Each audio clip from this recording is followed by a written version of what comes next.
just as a person is seen leaving the room. A family of 3 in Queens, New York, not as lucky. As NYPD body cam footage shows, an officer desperately trying to access a locked door where 2 adults and a toddler were trapped in a basement apartment. None survived.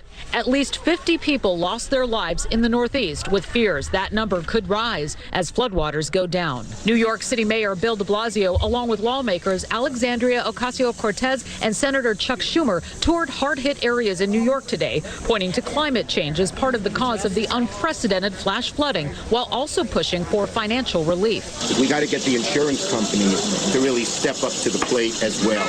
They can't duck it. They can't say, oh, this I wasn't dotted or this T wasn't crossed. This is a personal disaster, a major disaster. President Joe Biden expected to tour the devastation here in New Jersey and New York tomorrow after announcing federal aid for both states that will help those who are directly impacted. Hang in there. Something New Jersey Governor Phil Murphy says can't come soon enough. We not only have to get people back on their feet, which we will do, and it won't be overnight, but we'll stay with them the whole way. Here in New Jersey, 4 people are still missing. 2 of them friends, just 18 and 21 years old. They were in a car that was swept up in swollen river flood right here at the Passaic River. Mike? Ooh, a lot of heartbreaking stories there in the New York metropolitan area. Laura Ingle live in the Garden State. Laura, thanks very much. Crews in Louisiana have restored power to nearly 70% of New Orleans and all of Baton Rouge after Hurricane Ida. But outside those large cities, utility officials are describing a complex challenge that could take almost all of September. Also tonight, a heat advisory and flash flood watch are in effect for parts of the state. The storm is blamed for at least 17 fatalities in Louisiana, Mississippi, and Alabama. A combat sharpshooter accused of fatally shooting a mother, her 3-month-old baby, and 2 others says he was high on methamphetamines when he invaded a Florida home Saturday night. 33-year-old Brian Riley was ordered jailed without bond during today's court appearance. The sheriff in Polk County says Riley stopped by the Lakeland home and announced he was on a mission from God. An 11-year-old girl was shot 7 times and survived. She is in critical but stable condition. We have new developments tonight in a bizarre murder case in South Carolina. It involves a lawyer whose family members were killed and who apparently suffered an attempt on his life just days ago. Correspondent Charles Watson has the latest from Atlanta. We are hearing from prominent South Carolina attorney Alec Murdaugh for the first time since being shot in the head over the weekend. The 53-year-old releasing a statement that raises more questions than answers, reading in part, quote, "The murders of my wife and son have caused an incredibly difficult time in my life. I have made a lot of decisions that I truly regret. I'm resigning from my law firm and entering rehab after a long battle that has been exacerbated by these murders. I'm immensely sorry to everyone I've hurt, including my family, friends, and colleagues," end quote. Murdaugh received a superficial wound after he was allegedly shot at least once in the head on Saturday as he was fixing a flat tire in Hampton County, South Carolina, just west of Charleston. This as authorities actively probe the unsolved murders of both Murdaugh's wife and son, Maggie and Paul. Alec Murdaugh found both shot to death on the family's property back in June and called 911. I've been up to it now. It's bad. Okay, and are they breathing? No, ma'am. Okay, and you said it's your wife and your son? My wife and my son. Are they in a vehicle? No, ma'am. They're on the ground out at my kennel. The double homicide has reignited long-standing questions about the family's influence among local law enforcement. Last month, the prosecutor in charge stepped down, citing his relationship with the Murdaughs. This as the family's name is now connected to at least 2 other investigations, including the death of a 19-year-old woman who was killed in a boating accident involving the Murdaugh son, Paul, and the recently reopened investigation into the hit and run of a 19-year-old man in 2015. Police have not made any arrests in connection to the shooting of Alec Murdaugh tonight. He is asking the public for prayer. Mike? Quite a mystery. Charles Watson, thanks very much. Up next, the status of Afghan refugees, plus the panel on stranded Americans in Afghanistan facing roadblocks from the U.S. government. First, here's what some of our Fox affiliates around the country are covering tonight. Fox 5 in San Diego, as the U.S. Navy releases the names of the 5 sailors killed when a helicopter crashed into the sea off the coast of San Diego last week. The fallen service members were identified as Lieutenant Bradley Foster of Oakhurst, California, Lieutenant Paul Fridley of Annandale, Virginia, Naval Air Crewman 2nd Class James Buriak of Salem, Virginia, Hospital Corpsman 2nd Class Sarah Burns of Severna Park, Maryland, and Hospital Corpsman 3rd Class Bailey Tucker of St. Louis. Fox 40 in Sacramento, where evacuation orders for South Lake Tahoe and other lakeside areas have been lifted. Tens of thousands of people who fled the wildfire have returned home as crews finally managed to stall the advance of flames just miles from the resort town. And this is a live look at Philadelphia from Fox 29. The big story there tonight, a Labor Day parade honors frontline workers and their families. The Philadelphia Council, AFL-CIO, organized the parade to show those who have worked tirelessly throughout the pandemic some appreciation. That's tonight's live look outside the Beltway from Special Report. We'll be right back.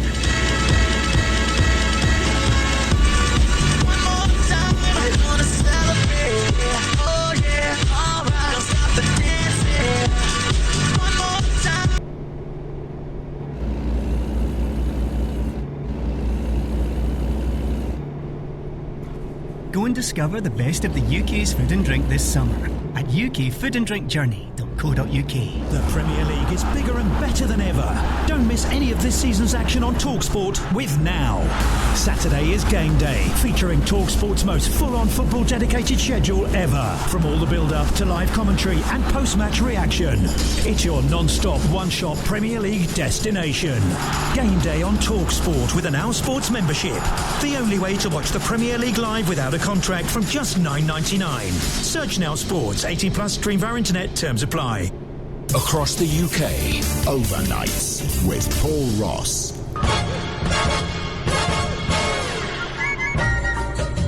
So, taking another quick look at the back pages of this morning's papers. The Mirror goes with fine mess. New twist in COVID rules storm. Spurs to punish Argentina pair after red list chaos. Stars will now isolating in Croatia. Meanwhile, back page of The Guardian this morning, Spurs did not give their permission for World Cup trip. We kind of knew that one. And also Spurs may fine Argentine's national side because of their kind of enticement of players over there to break their quarantine rules over in South America. Meanwhile, all over the back page of The Sun this morning, the old current bun, international incidents. Premier plan red list block after Brazil travel chaos. That's a thought that I think has come from the Aston Villa chair. Meanwhile, War of the World Cup is the main headline. Club fury as FIFA push for tournament every 2 years. With that in mind, let's get the thoughts of Paul Jiggins, top football writer and broadcaster for the Sun newspaper, who joins us now. Good morning, Paul. How are you doing, matey? I'm very well. How are you? Very well indeed. Now, this has been floated before, this once every 2 year biennial notion. It seems that the FIFA top man has said at the moment no to it, but Arsene Wenger's kind of pushing for it. Why do you think that is, Paul? I have no idea, because if you look at the way tournaments are going at the moment, the way international football is, and the relationship between club and country, there are, clubs are moaning that they don't get their players for long enough. We're seeing 3 international breaks before Christmas, which upsets the start of a league season, and I don't think, certainly in September, this month's break, we're up to 3 games or 4 games that clubs are going. It's an absolute nonsense, we can't see a league season get into its stride before we're seeing clubs go away and then playing international football. I'm guessing Arsene Wenger is backing this because he's no longer in club management and he's working for FIFA or UEFA or one of the international bodies, whoever he's working for. So, Turkeys never vote for Christmas, do they? That's the weird thing about it, isn't it? One of the reasons that we all love the World Cup is because it's like precious metals. They're called precious because they're so rare. And the World Cup once every 4 years has that Olympic sense of drama, and it is, of course, the global game. Now, we all get fascinated by Olympic sports once every 4 years. We're fascinated by football all the time. There's nothing like the World Cup, actually, in any sports lover's life. And yet you're going to dilute it and degrade it, I think, if it goes every 2 years. You can have too much of a good thing, can't you? Yeah. And I think if you do, you do that as well with the Olympics. Like, no offence, one of my former editors always told me the Olympics are great, and then 2 weeks later you put them in the box and you dig a box out 3.5 years later when you've got to go and do your features. To me, I feel like that. I feel like that with tennis. I enjoy Wimbledon. I don't follow much other tennis. Quite right. And for 2 weeks, I love my tennis, and then you kind of put it away until next June. Yep, and that is the old attraction of it, because if they was any more popular or any greater, you go and watch them every week. And when we don't, for whatever reason, and it's nothing to do with, as we get in this day and age, because certain events, they're not popular, they're not televised enough, it's because football's on telly all the time. No, there's a reason football's on telly all the time, it's because it's popular. Yeah. If you put the other events on TV week in, week out, they lose their appeal, and by the time even the Olympic come round, we'll be sick of them. So there is a reason for all this, and I think that, starting to say now, so if you can hold the World Cup every 2 years, when are you going to fit in the European Championships, which I thought, certainly post-COVID and, even sort of not allowing for England's great performance and what happened even at the final, the degenerate stuff. You know, we're going to put the European Championship, because that was a great boost this year. It's a great tournament, the European Championships. Likewise, you've got the equivalent in South America. If you're going to hold the World Cup every 2 years, we're just going to be on a continual cycle of World Cup and then World Cup, then World Cup qualification. And if it's going to be anything like what it is at the moment, it's going to become a bore, because FIFA, ultimately, the way that the qualifying campaigns are done all over the world, they get the countries there who they want to get there. It's very rare that one of the fancied nations and one of the great nations don't get to a World Cup. OK, let's talk a bit then about you mentioned COVID there in passing, the bizarre debacle that was that South American game between Brazil and Argentina. 5 minutes into the game, it gets stopped. The more I hear about it, the more confused I am. Apparently, immigration officials tried to talk to the team members when they realised they'd been, shall we say, economical with the actuality about where they come from to play, even though they're Premier League players whose faces are easily obtainable, and they kind of chased them, it seems, to the stadium and then interrupted the game. Have you ever heard the like of this before, Paul? No, not really. It reminded me of the railway children on the telly the other night when the little lad sleeps out in the middle of the night, and I'm thinking, were you for FIFA or Tottenham believing that they was like a little boy in that story where he puts the pillars under the bed and then sneaks out in the middle of the night? And suddenly they wake up and go, oh my God, they're not there, where are they? Look, we know after Nuno Espirito Santo, the Tottenham manager's quote after his team's 1-0 win over Watford, that he was concerned about this, because Aston Villa had already given two of their players, Brendan and Martinez, permission to travel with Argentina and to go away, despite the Premier League's guidelines and advice and almost rulings to the club that you cannot allow players to go away to red list countries, which basically all of South America is. When we spoke to Nuno after Tottenham's win, we said about the Kelso and Romero going. He was very sort of vague on the subject, but he basically told us they were going, but Tottenham were powerless to do anything about it, because while it had been the guidelines coming down from the Premier League to say no players should be allowed to travel to red zone countries, you cannot stop a player if he wants to go from travelling, and that's what Tottenham have found out. And they're now quarantining, we understand, in Croatia before coming back, because it's less restrictive in Croatia. Well, we understand that the Aston Villa players on their way back to Croatia. We don't quite know yet where the Tottenham players are. Right, okay. So when they go to Croatia, how long they got to spend there, and before they can come back and walk straight through sort of customs at this end, we don't know. But I think the Tottenham's fears and the fears of a lot of other Premier League clubs are that when their South American players at their international breaks in October and November coming up, and it's likely that whatever happens, Lo Celso, Davinson Sanchez to win away with Colombia as well, and Romero with Argentina, they could miss up to 3 games while they're quarantining, self-isolating, wherever that may be.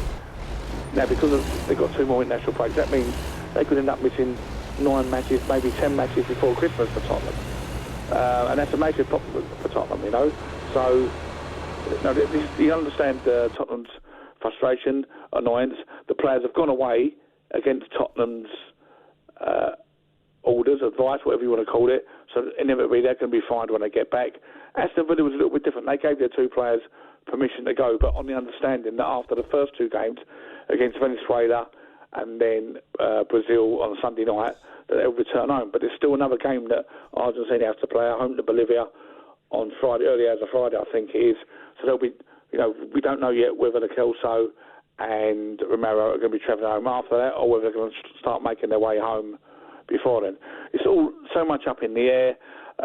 Tottenham want the exemption for elite sportsmen to come in to play, where they come back into the country from a red-listed country like Argentina, their homeland, where they've been, and they can go straight, and isolate at Spurs Lodge, their own hotel on their training ground.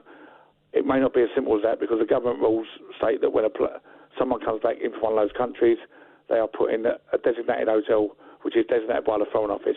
So, again, they're worried that players will lose their fitness, won't be able to work out. It's all up, so much up in the air, like all of this has been with COVID. We don't know what's going on with it, and I don't think the Premier League, FIFA, or even the Foreign Office are making this any clearer at the moment. That's the thing, it doesn't seem to be any kind of real communication or joined up thinking. No, there's not. And what is clear, though, is, and you're absolutely right, but what is clear is, though, I think, there's a kind of arrogance emanating from certainly the South American football scene that seem to think somehow that these guys, this was going to be sent through on a nod and a wink. This was going to be somehow signed off on, albeit tacitly, implicitly, that they were going to get away with this. And in some ways, given what the people in South America have been through and some of the dreadful statistics, COVID-related, emerging from that part of the world, it's understandable that they couldn't show to the public, look, there's one rule for them on the pitch and one rule for you guys, because it's a terrible situation over there. It is, and but again, that's nothing to do with them. That's just, and you also got to look at the desire of the players here. Some of these players, I think Brenda from Aston Villa, who has gone with the blessing of his club, Aston Villa. I think he's gone out there. I don't think he's played a game. I don't think he's in the squad for any of the games. But I think it means so much to some of these players. You cannot. What we've not taken into account is the desire and the will of these players to play for their country and what it means for them.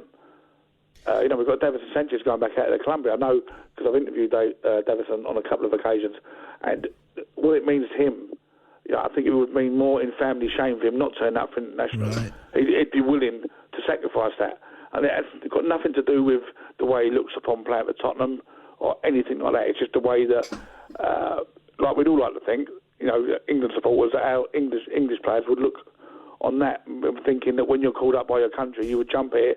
If you or I, God willing, 30 stone, 30 years ago, we were called up, we want to go and play for them, wouldn't we? And even if there's a chance of just sitting on the same coach or getting, that call up means everything. And I think you've got to take that into consideration as well. And that is what the authorities are not doing. So it's a real sort of, we used to have club v country vows. It was all about injuries in much simpler days. Now it's about whether or not they can get back in time and not have to quarantine. Brilliant stuff as ever, Paul. Paul Jiggins there from the Sun newspaper talking to me, Paul Ross, and you guys on Talk Sport and Talk Radio. Coming up between now and 2 a.m, we are talking cricket with top broadcaster and writer Dan Whiting. Also some TV previews and reviews for you from Lucy Jones in the next hour of the programme. Bit of golf on the way, snooker, darts and more football. Oh, and camel's milk. One hump or two.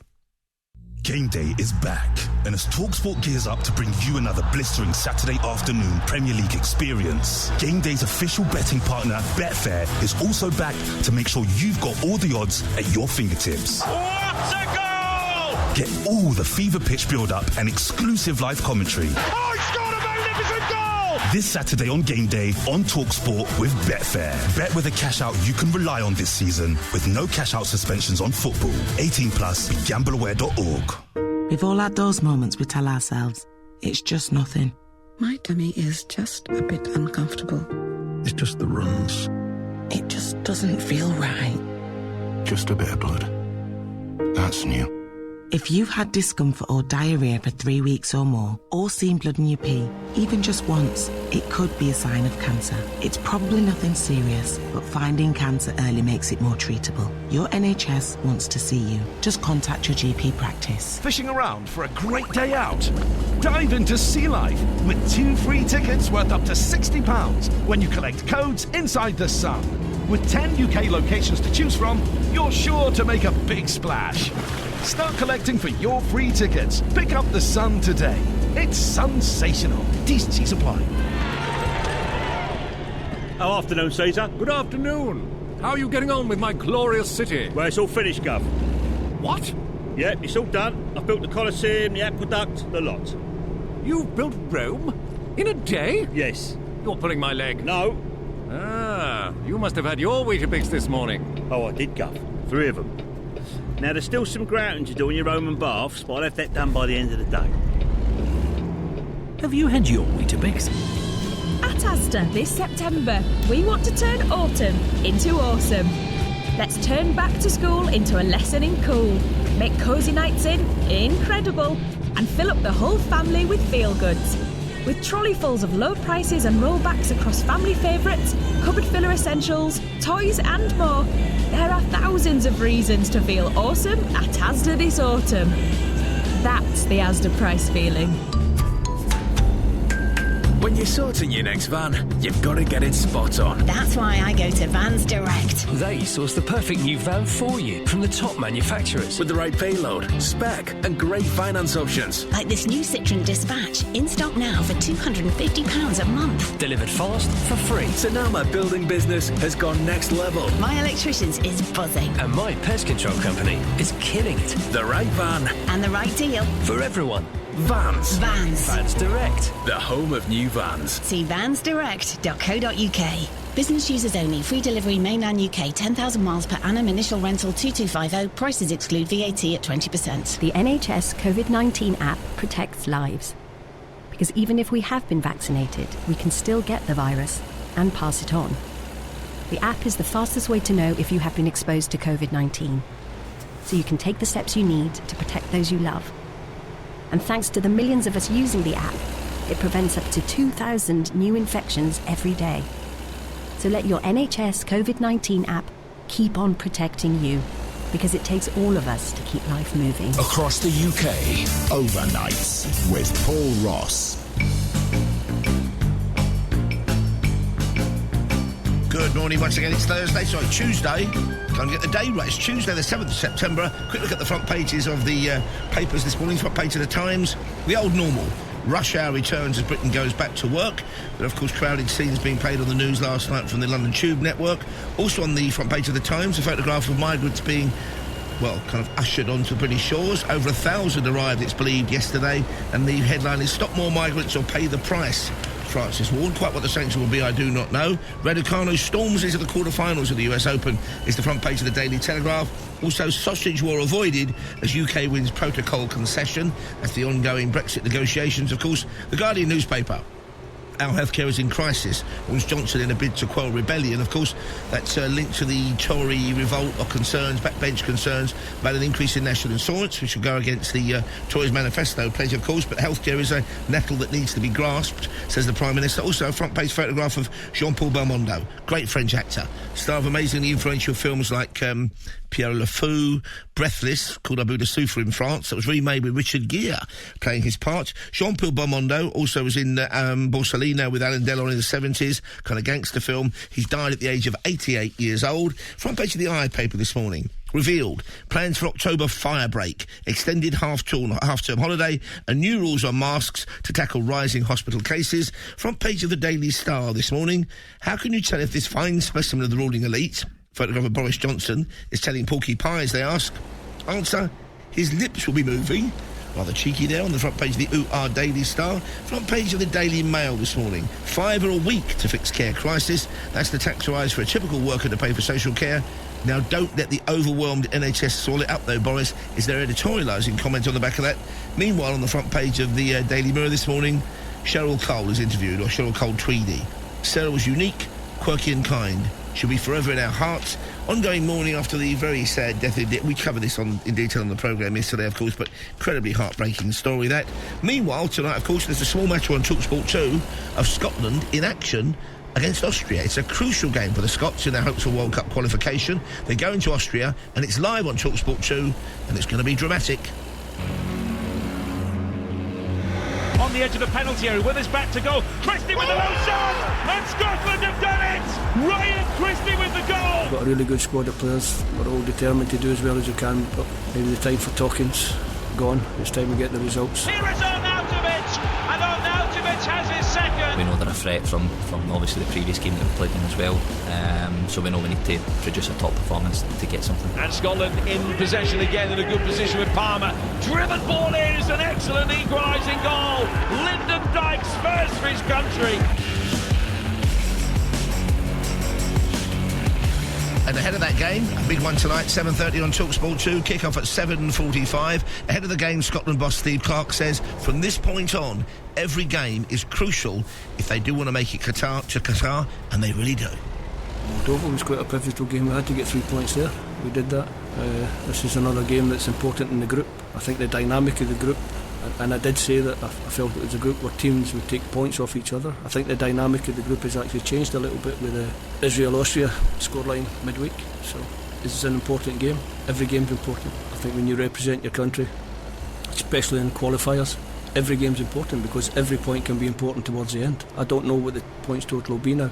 So that's tonight, 7:30, build up, 7:45 kick-off. It's Scotland versus Austria, going to be a cracking game. That will unpick it in detail. First of all on the Sports Bar tonight with Jamie O'Hara and Jason Cundy, and then on our show from 1am tomorrow morning on TalkSport and Talk Radio.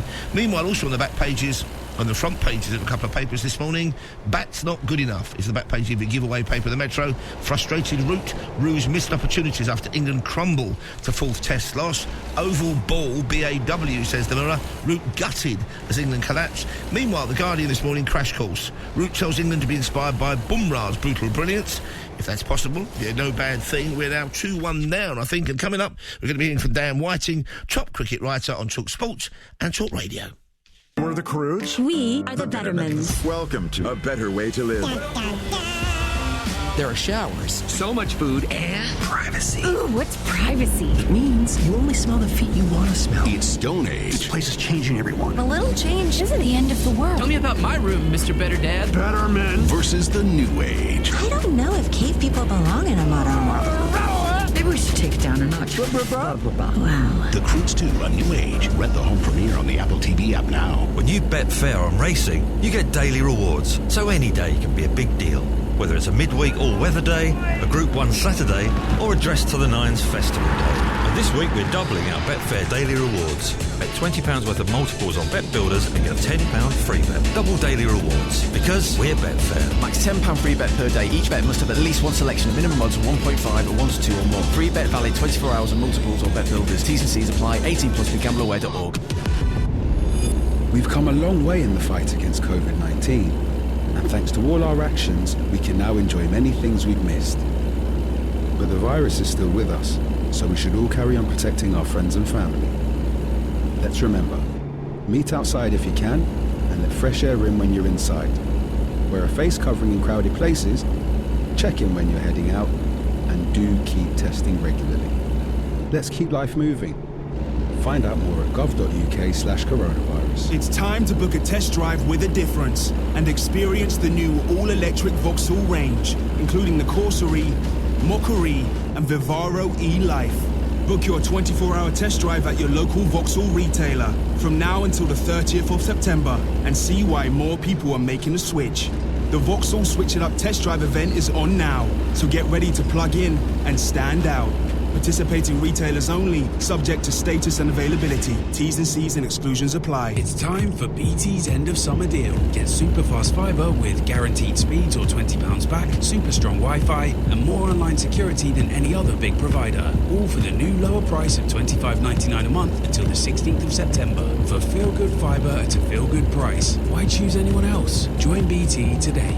New customers, CPI plus 3.9% increase each March. $33.99 a month from March 25. £20 reward card issued by GVS Prepaid Limited if we can't fix your speed in 30 days. Verify with superfast.fibre at bt.com. Terms apply. Jim White and Simon Jordan. Mid-mornings on Talk Sport. Where are you coming from in this one? He's got to sit there and take it up the proverbial. Your one-stop destination for stacked high sport and big bad bravado from radio's double trouble dynamic duo. How can you criticise for having an opinion on the opinion? No. Built on a bedrock of badass reactions, spiky comment and dazzling guests. Stephen Gerrard, good morning to you. Good morning, Jim. Jim White and Simon Jordan. This morning from 10 on Talk Sport with Selco. It's where the trade go. Across the UK, overnights with Paul Ross.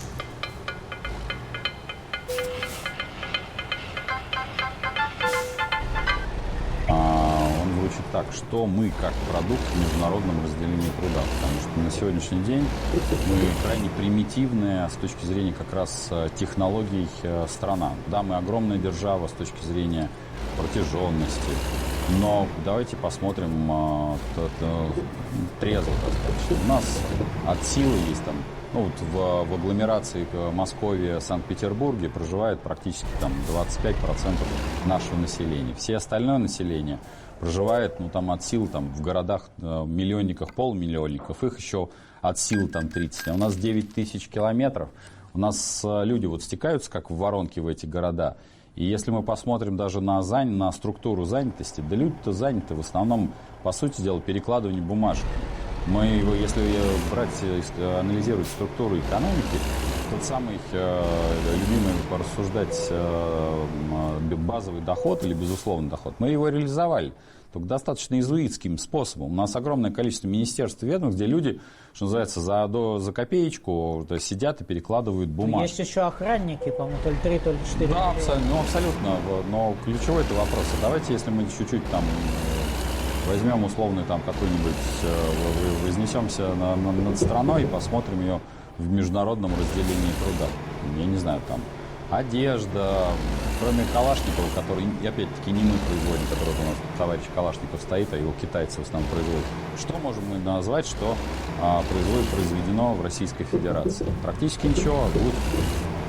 Но это, к сожалению, товар такой разовый. В этом случае, если ты производишь оружие, ты должен для себя тоже понимать. Это неплохо, не хорошо, но ты обязан создавать вооруженный конфликт, а потом различными способами поддерживать обе стороны к противоборству. Потому что иначе затихнувший вооруженный конфликт будет плохо.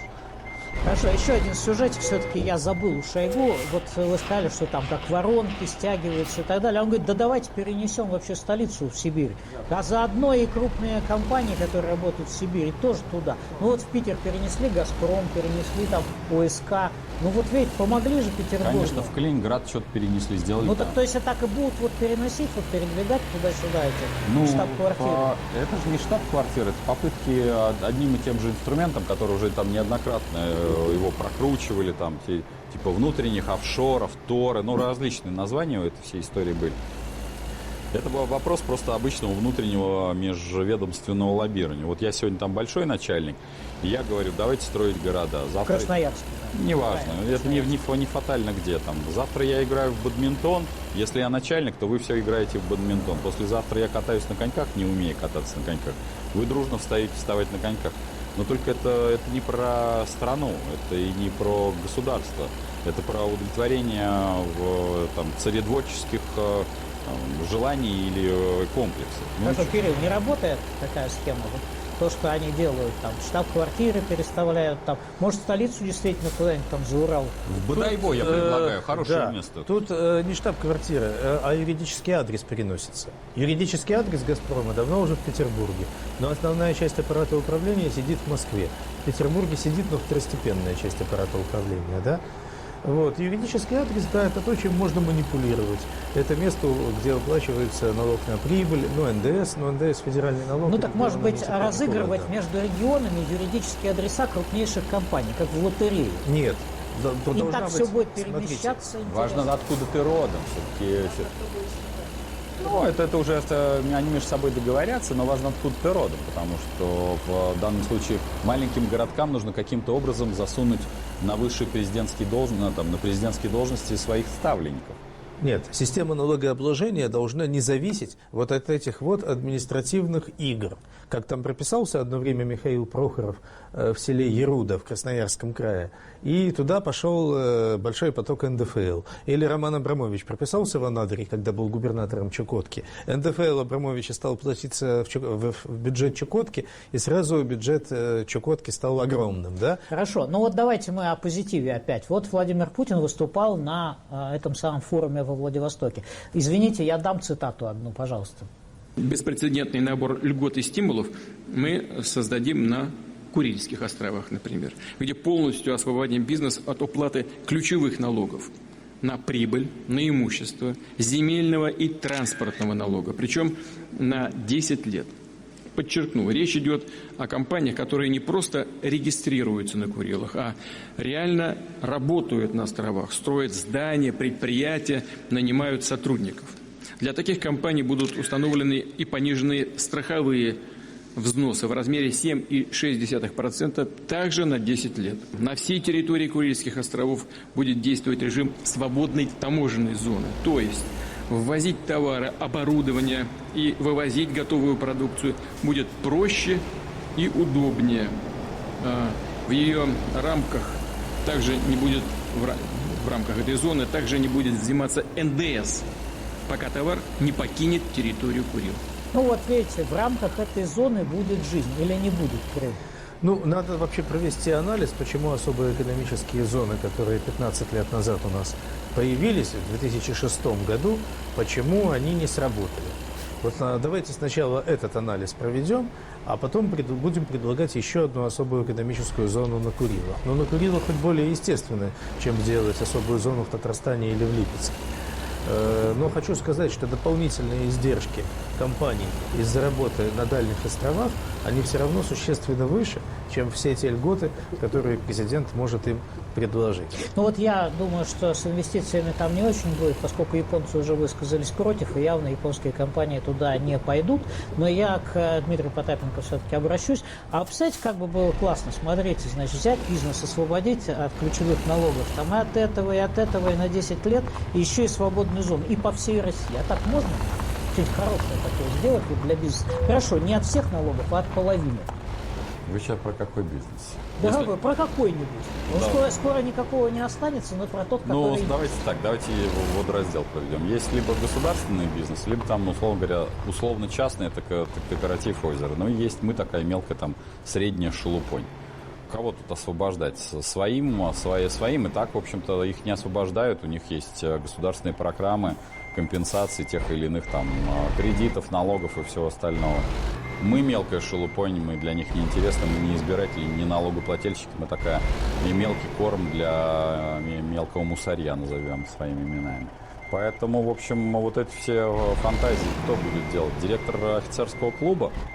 Он только привык отнимать и делить. Мы для него вообще... У нас же есть 3 определения. Владимир Владимирович сказал, что, по мнению людей, мы все предприниматели жулики. По мнению господина Мишустина, мы, соответственно, жадные. А по мнению господина Белоусова, мы еще и нахлобучили. Поэтому вот эти 3 термина «жадные», «жулики», «нахлобучили», он подходит к любой предпринимательской деятельности. А поскольку эти ребятки всю жизнь от сахи брали деньги из тумбочки, у них понятия «зарабатывать» нет в принципе. Поэтому, когда вы говорите там что-то освобождать, но это же иная экономическая парадигма. Это же нужно вдруг ни с того ни с сего договариваться с проклятым Западом, встраиваться, завозить сюда технологии, развивать экономику. И в эту секунду вдруг окажется, что люди, которые создают трудом реально все блага вокруг, они должны, черт побери, потребуют избирательных прав. А то есть такая матерная фраза на аглицком, которая без налогов нет как бы представительства. Нафига Казе-Баян? Сейчас бизнес – это затравленное чмо. А там будет избиратель. Зачем это? Вы тут что, тут революцию предлагаете? Не надо вот эти все ваши иноагентские штучки. Мы давайте скрепно будем идти. Мы вот там лифт на Луну. Ну и что, и никакого роста доходов не ждать народу-то? Что вы скажете, товарищ ученый? Ну, вы понимаете, это все зависит от темпов восстановления экономики, от темпов посткоронавирусного восстановления. Я думаю, что эпоха, когда доходы росли быстро, мы эту эпоху прошли в нулевые годы. Сейчас, да, возможно, некоторое восстановление плюс-минус 2%. Но сейчас, до тех пор, пока не проведены серьезные структурные реформы в нашей экономике, пока бизнес у нас находится вот в таком положении, как Дмитрий обрисовал, ждать экономического роста и ждать роста доходов, к сожалению, всерьез не приходится. Ну что ж, спасибо. Я благодарю бизнесмена Дмитрия Потапенко и экономиста Кирилла Янкова. Вел эту передачу Михаил Соколов. Всего доброго. До свидания.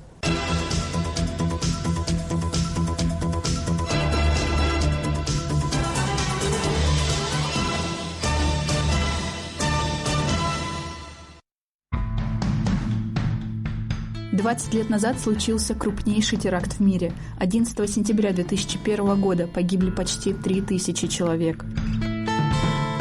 Эти чувства невозможно высказать. Мало кто такого в своей жизни испытывал. Культура и память длятся 5 секунд. Что мы помним о том событии сейчас? Лет, наверное, 10 я не мог смотреть снизу вверх на небоскреб, не представляя себе, как в него врезается самолет. Как изменились наши жизни? Что значит носить футболку 9-11 «Любим, помним, скорбим»? Этично ли это?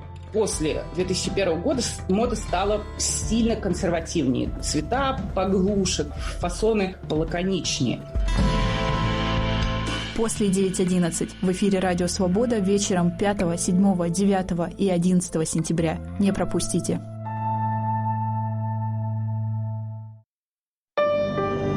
Сибирь – это 3/4 всей территории России, почти 36 миллионов жителей. «Сибирь. Реалии» – это ежедневный, честный и интересный рассказ о том, как живет большая часть России. «Сибирь. Реалии» развеивает мифы, рассказывает о реальной жизни. Каждый день новости и аналитика, интересные интервью и захватывающие видео. Читайте и смотрите нас на сайте sibreal.org.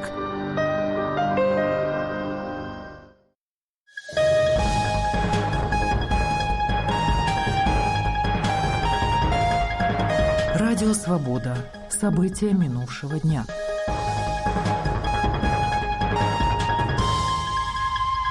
Бывший главный редактор издания «Проект» Роман Баданин сообщил об открытии нового средства массовой информации под названием «Агентство». Ранее Баданин рассказал газете «Нью-Йорк Таймс», что он выбрал такое название в честь статуса иностранного агента. Издание «Проект» признано в России нежелательной организацией, а Роман Баданин включен в реестр СМИ иноагентов.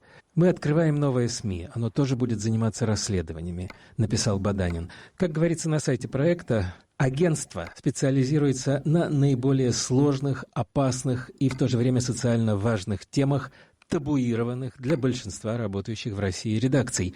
Создатели нового СМИ отдельно уточнили, что вынуждены работать анонимно, потому что быть честным журналистом теперь опасно. Это была цитата. Районный суд Санкт-Петербурга приговорил магаданского художника Илью Першина к 3 годам колонии поселения по делу о нападении на бойца ОМОН на акции в поддержку политика Алексея Навального 31 января. В сообщении пресс-службы судов Петербурга говорится, что Першин, пытаясь избежать задержания на Исаакиевской площади, якобы нанес ОМОНовцу не менее 2 ударов в область грудной клетки, а также 1 удар по ноге, чем якобы причинил потерпевшему физическую боль. Першина признали виновным в применении насилия в отношении представителя власти. Художник своей вины не признал. В Нидерландах на суде по делу о крушении малазийского Боинга на востоке Украины более 7 лет назад прозвучали обвинения во лжи в адрес российского правительства. 6 сентября на процессе начали выступать с показаниями родственники погибших в авиакатастрофе. О желании прийти в суд заявили 90 человек. Международная следственная группа, которая изучала обстоятельства гибели рейса MH17, ранее пришла к выводу, что самолет был сбит ракетой, запущенной с территории, контролируемой пророссийскими сепаратистами. Москва свою причастность к крушению категорически отрицает. Минский областной суд огласил приговор по делу членов Президиума Координационного совета оппозиции Беларуси Марии Колесниковой и Максима Знака. Колесникова получила 11 лет колонии, Знак – 10 лет колонии. Обвинение запрашивало для них по 12 лет заключения. Их признали виновными в публичных призывах к причинению вреда национальной безопасности, создании экстремистского формирования и заговоре с целью захвата власти неконституционным путем. О суде известно мало, так как процесс проходил в закрытом режиме. Власти Израиля разыскивают 6 палестинских заключенных, которые сбежали из одной из самых охраняемых тюрем страны. Они в течение нескольких месяцев ложкой рыли тоннель из своей камеры, который ведет к дороге за пределами колонии. Полиция предупредила фермеров, что сбежавшие могут прятаться в полях. Среди них бывший лидер палестинской военизированной группировки бригада мучеников Аль-Аксы Захария Збейди, который считается особо опасным преступником. Представитель израильской тюремной службы назвал побег серьезным провалом службы безопасности и разведки. Умер французский актер театра и кино Жан-Поль Бельмондо, сообщило агентство «Франс-Пресс» со ссылкой на его адвоката. Актеру было 88 лет. Всемирную известность 26-летнему Бельмондо принесла роль негодяя Мишеля Пуакара в фильме Жана-Люка Годара «На последнем дыхании» в 1959 году. Это одна из наиболее значительных картин мирового кинематографа. Свои лучшие роли Бельмондо сыграл в фильмах французской «Новой волны». Годара «Женщина есть женщина», Луи Маля «Вор», Франсуа Трюфо «Сирена с Миссисипи» и Алена Рене «Стависки». Настоятелю храма Блаженной Ксении Петербургской в Новочебоксарске Роману Степанову, призвавшему патриарха Кирилла задекларировать свои доходы, запретили проводить службы. Соответствующее решение принял митрополит Чебоксарский и Чувашский Савватий. Отмечается, что согласно официальной формулировке Степанов запрещен в служении за публичную деятельность, вносящую соблазн в жизнь церкви. Это была цитата. Накануне Роман Степанов опубликовал в интернете ролик, в котором призвал руководство Русской Православной Церкви покаяться, а также задекларировать свои доходы и имущество. Настоятель подчеркнул, что в церкви процветает коррупция. События понедельника, 6 сентября, представил Владимир Ведрашко, Радио «Свобода».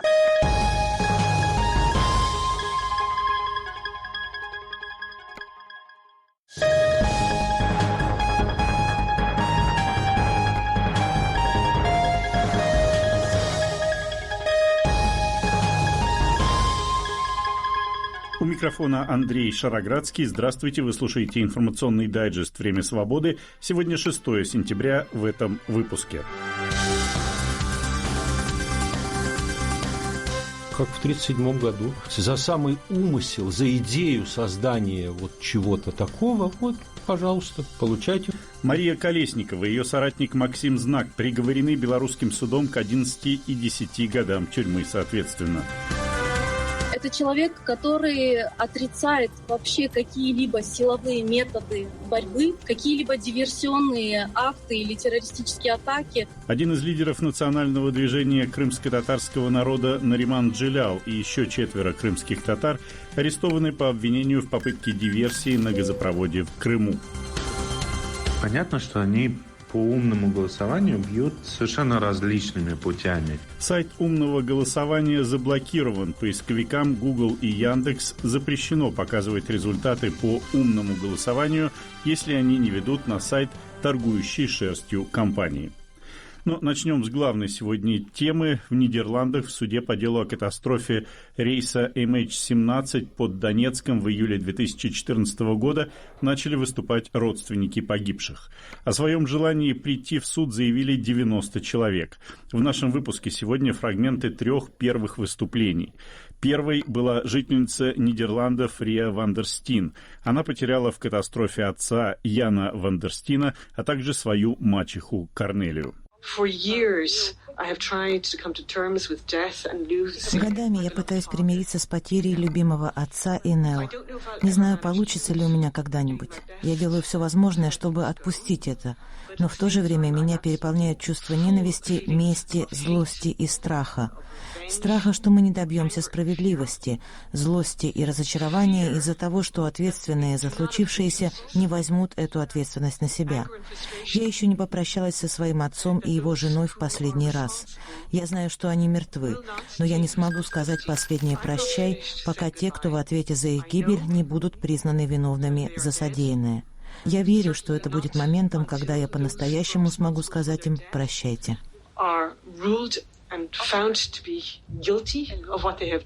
Ванесса Риск потеряла в катастрофе рейса MH17 отца и мать. Они возвращались в Австралию из путешествия по Европе. Что почувствовали бы на нашем месте те, кто совершил это преступление, если бы они стали жертвой политического кошмара, в который их страна даже не была вовлечена? Что почувствовал бы Путин и его коррумпированный режим? Мои родители не выбирали, хотят ли они стать жертвой политики, частью которой они не были. Дорога домой заняла у них 5,5 недель, и, к несчастью, они вернулись не так, как они сами хотели, или как мы это себе представляли. Все это время власти задавали нам необходимые вопросы, у нас брали анализ ДНК. Все это время фотографии моих родителей были в новостях, а нам приходилось читать конспирологические теории о причинах катастрофы.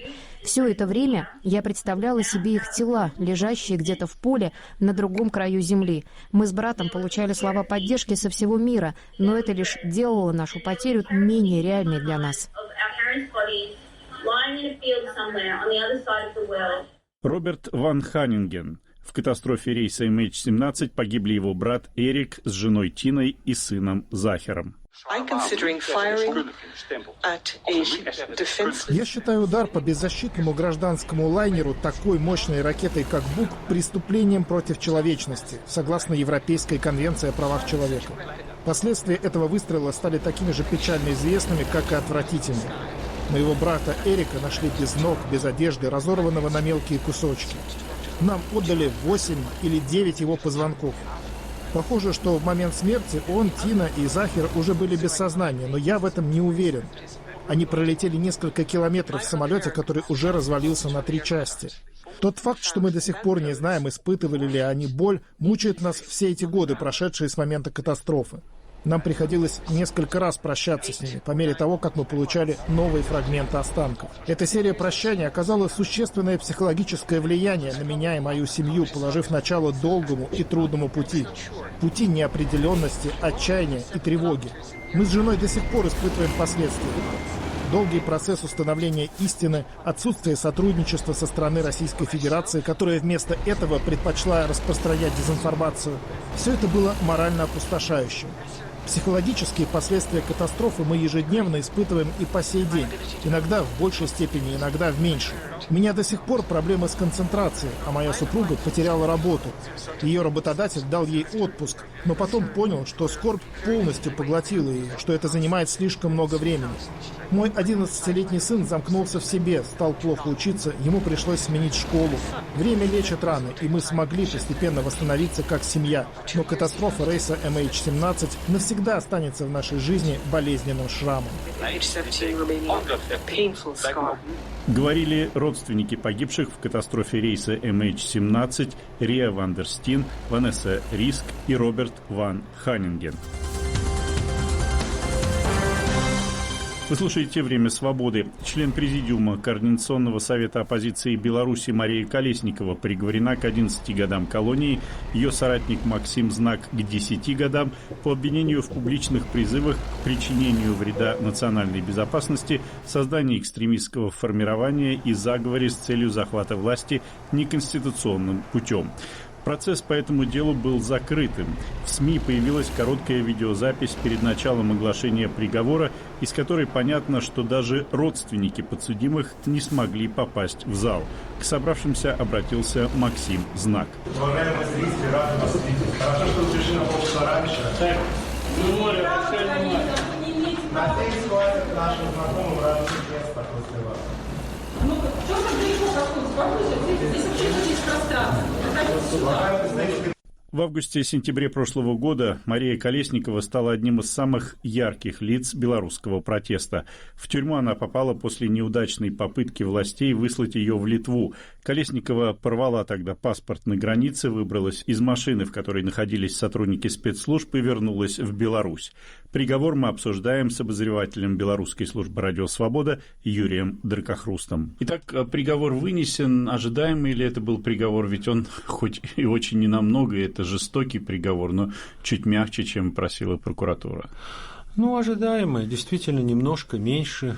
Трудно сказать, по каким причинам, потому что суд был закрытый. Но, в общем, это, конечно, продолжение той линии, которая последние месяцы.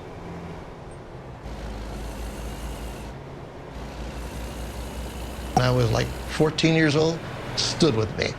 One other thing, when I was a little boy, my mother went to a place called Woolworth's and she got a couple little lithographs. One she hung in with my sister and one in mine. Mine was a little girl standing under an umbrella in the pouring rain with really exaggerated raindrops, if you could picture this in your head, in a puddle of water. Underneath it, it said, "Come what may." Every morning I woke up, I saw that. Every night before I went to sleep, I saw that. And subliminally, it stuck. Come what may. Whatever comes, I can handle it. I'll take care of it. I'm not worried. Confidence. The total collapse of the Afghanistan project continues tonight, unfortunately. It's the result of many years of mismanagement, but in the short term, this is the Biden administration screwing up. Why did they do what they did? Laura Logan has been watching Afghanistan, including from inside the country, for many years. She knows the answer. She joins us just ahead on this special edition of Tucker Carlson Tonight.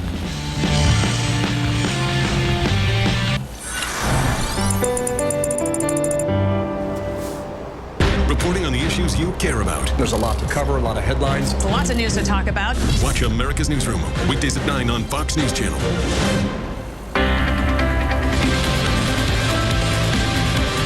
In an era of self-driving cars, and you hear analysts talking about us being past peak auto sales, Porsche is bucking the trend on both counts. In fact, their sales were up 13% year over year for the month of October, and they're up by 6.5% so far in 2019 versus the same time a year ago. Now, they're doing this by creating cars that people are going to drive and want to drive, and that is what the CEO says is driving their success. If you look at performance, 0 to 60 with a Carrera 4S in 3.2 seconds is quite a kick. Top speed 191. All right, now we're going to feel those horses that Klaus Zelmer was talking about. We put it in launch control, and away we go. And not only do you feel the rush as you accelerate down the straightaway, but you get a chance to work on the handling. There are several different experiences here where you get to do that. And one of them is right here. It's called the Carousel. It's a replica of a famous curve at a racetrack in Germany. It's called the Nürburgring. They have several other experiences here, modules as they call them, where you get to battle against rushing water and an ice hill, as well as a chance to drive down a country road. But of course, one of the highlights for most people is the exhilaration of heading down the straightaway. In Los Angeles, Robert Gray, Fox Business. Fox airs all over the world, including France. So if you are there or visiting, keep watching Fox on Orange. And for a list of hotels airing Fox, visit foxnewshotels.com.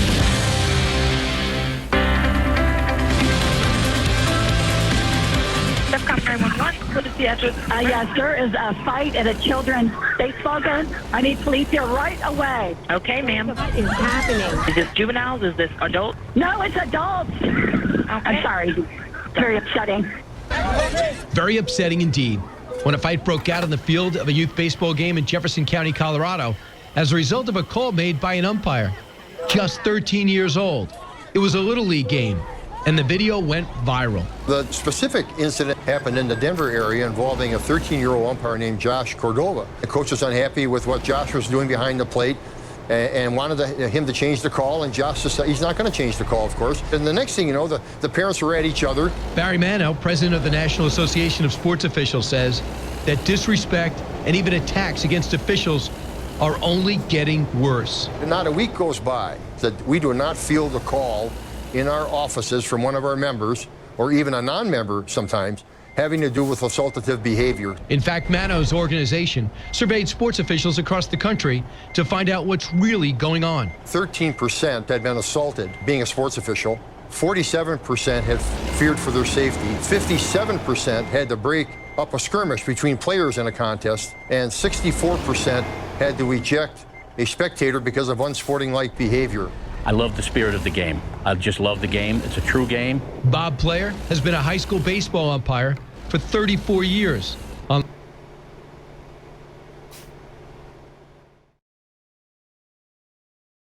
Play small. Rules and procedures apply. Players must be 18 or over.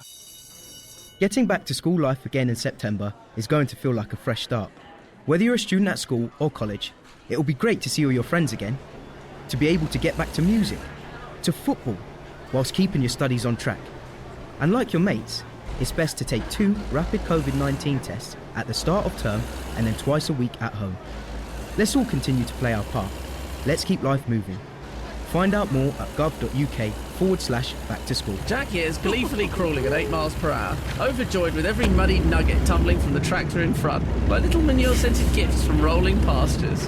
Jack's full of glee because he just got his nearly new car at an unbeatable price from Motorpoint. He bought it online with contactless collection at his local store. They do free home delivery too. And it came with a 14-day money-back guarantee. So he's driving away one satisfied customer. For car buying made easy, visit motorpoint.co.uk. See online for price promise details. Afternoon, Mr. Noah. Good afternoon.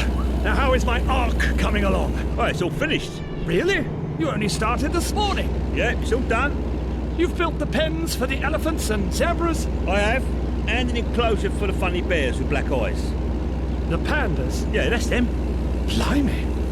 Someone's had their Weetabix. Yes, mate. I had 3. But you might want to crack on, Mr. Noah. They forecast rain this evening. Have you had your Weetabix? Video calls, spreadsheet, notes. 3 apps on my unfolded screen at once. With my new Galaxy Z Fold 3, I am productivity. Productivity? What about fun?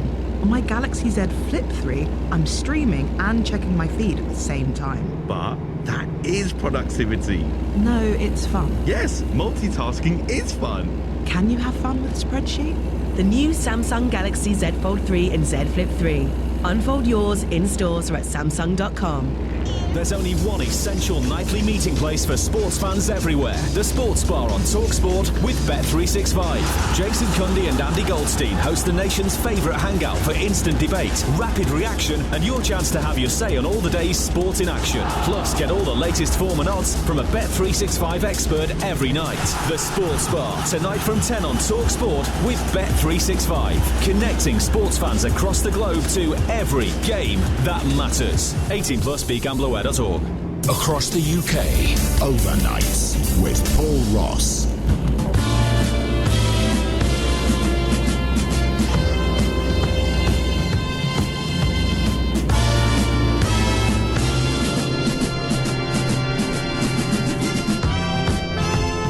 Time now on TalkSport and Talk Radio to welcome back one of our regulars, one of our favourites, the voice of golf right across the TalkSport network, the voice of golf worldwide. It's our mate Bob Bubka. Good morning, Bob. Welcome back, matey. How you doing? Well, thanks for having me back, Paul. Great to hear your voice, and what an exciting day for golf. Thanks to the Solheim Cup and the amazing play of the European side. They were just terrific. If you didn't enjoy that, I feel bad for you. But it just seemed to take, though, them a little while to get it over the line against the States, because they were chasing and chasing and chasing for a while, and the States started to kind of snap at their heels, I thought. Yeah, no, you're right. It never was going to be easy. Winning on foreign soil is never the case. I mean, 2 players I have to point out, though. Rookie Nicole Castrin, she rolled in to retain the cup, and certainly she's been a surprise player in 2021, both on the Europe and LPGA Tour. Interesting story, Paul. She's born in New York City. Parents moved back to Finland. She wasn't even qualified to play on the Solheim Cup, but she enters the Finland Open, goes on to win that. That gets her status on the European LED Tour, and she makes the team, rolls into winning putt, now lives in San Diego. And congratulations, Ireland's Leona Maguire, outstanding rookie, first Irish lady ever to make the Solheim Cup. That final score, it pains me to say it, go on. Europe 15, USA 13. And alongside Mel Reid, the rookie Leona Maguire also won their foursomes match, I think, earning a half point in the final 4 ball. No, you're right. And boy, every half point means something. You know, you start out the day, you don't think a tie would mean that much, but boy, those half points start to add up, and especially when you're out in front. And I know there's one person probably smiling more than you right now, Paul, and that's got to be Padraig Harrington, because in a couple of weeks he's going to look to duplicate the feat and win the Ryder Cup on U.S. soil up in Wisconsin. So that's going to be one heck of a match up there, that's for sure. I wonder if you've got any whispers about who might be making the European team for the Ryder Cup, because I know the US captain Steve Stricker announced Phil Mickelson and Fred Couples as vice captains. Who might be in the lineup for Europe, do you think, Bob? Well, you know, it's so wide open. People have pressed Harrington about that, and he wants to kind of keep it, he doesn't want to draw attention to any players right now. He's saying that, he's got a very strong side, and when the time comes, he'll be right there to make the proper picks. I mean, they couldn't have a better guy. Number one, Padraig Harrington is a very beloved figure here in the United States, and he's going to go to Wisconsin, which is, the people there are extremely cordial, and, they've been looking for big-time golf to come there. The setting is going to be ideal. Matter of fact, I'll alert your listeners when they turn in for the first time to watch any of that Ryder Cup. They may see Whistling Straits might be covered in fog. You might not know that it was even being played in the United States. It's right on Lake Michigan. A fantastic layout, great test, and certainly going to be exciting. I mean, and Patrick Harrington, he has done so much for the sport of golf, and he's been a wonderful ambassador, but he's got a lot of pressure. You know what I mean? Being a Ryder Cup captain, you know, there's all a pomp and circumstance, but only one of those two captains, either Steve Stricker or Patrick Harrington, is going to leave Whistling Straits a happy man. And I mentioned that Steve Stricker's picked Phil Mickelson. Perhaps no surprise, I think he's played in every Ryder Cup since his debut in 1995, became the oldest major champion in history in US's May PGA Championship. He's had some career, and he's still some amazing player, isn't he, Bob? Yeah, he really is, and he's been picked as a vice captain. He's not going to play, and I'll tell you why, Paul. He wants to be the Ryder Cup captain the next time around. That's when we'll be going to Rome. So Phil Mickelson decided to take a lot of pressure off of Steve Stricker. He certainly, Mickelson would be a bona fide pick. I mean, he won the PGA Championship just a couple of months back. So Stricker probably would have to take him. But Phil has not been playing that well of late. I think he reached the pinnacle, winning that PGA in the fashion that he did at 50 years old. So he's going to be one of the vice captains. I mean, they have so many vice captains, it's unbelievable. I mean, every vice captain seems to have a vice captain. So it's, you know, you never know what's going to happen along those lines. But, boy, you know, when I watch now how John Rahm is playing golf and Tommy Fleetwood, who just made a good run at trying to get another victory, and Rory McIlroy starting to shine a little bit. United States squad, I'm going to be candid, we're going to be in for a mighty tussle when we get to Whistling Straits. Now, the other big news over the weekend, of course, was a big win for Patrick Cantlay, pocketing $15 million, around £11 million. First prize that was in the Tour Championship FedEx Cup title. Big result, big win for him, and well earned. Paul, I did some math. $15 million. If I was going to make that this year, you'd have to pay me $300,000 every week for a year. $300,000 every week for a year. And if you started delivering cash, my house would be overflowing. I would have to dig a bigger basement to put that cash in. But what a story, Patrick Cantlay. You know, a few years back, he was the #1 amateur. He was surefire. He can't miss. Then he's crossing the street in California with his best friend and caddy, and a car hits both of them, kills his best friend and caddy. Patrick Cantlay sustains a bad back, out of the game for 3 years. Then he said he'd never play again. But he worked, and now he's seeing the benefits, obviously, of all that work. And boy, he got a new nickname. They call him Patty Ice now. I mean, he just doesn't seem to get flustered. I mean, he went 2 weeks ago. He went toe-to-toe with Bryson DeChambeau, putt after putt after putt, and Cantlay comes out on top. And this time he takes on John Rahm, only the #1 player in the world. And John Rahm threw everything at Cantlay, but it wasn't enough to bring him down. Patrick Cantlay, bona fide superstar, barring injury, over the next 5 to 10 years. And that means he's got one of the 6 qualification spots, I think, in the US team at the Ryder Cup at Whistling Straits, as you mentioned, the 43rd Ryder Cup. Steve Stricker's going to name his 6 wildcard picks on Wednesday, so a lot to look forward to on the golf front then, Bob. Yeah, it really is. Exciting time of the year. It goes a little flat right after the Ryder Cup, but, pretty soon we'll be back down at the end of Magnolia Lane for the Masters, and then the U.S. Open and Open Championship. I think right now we need a little break from golf. We've had such great golf for so long, and we still got the cherry on top of the ice cream sundae, and that's going to be the Ryder Cup when we get to Whistling Straits. And I don't want to sound finally over-optimistic, but I do think sport has been a fantastic indicator, almost a litmus test about how the world and the world of sport has bounced back after COVID, because it is so wonderful to see crowds back at big golfing events. It's going to be wonderful to see the spectators there at the Ryder Cup this time around. So well said, Paul.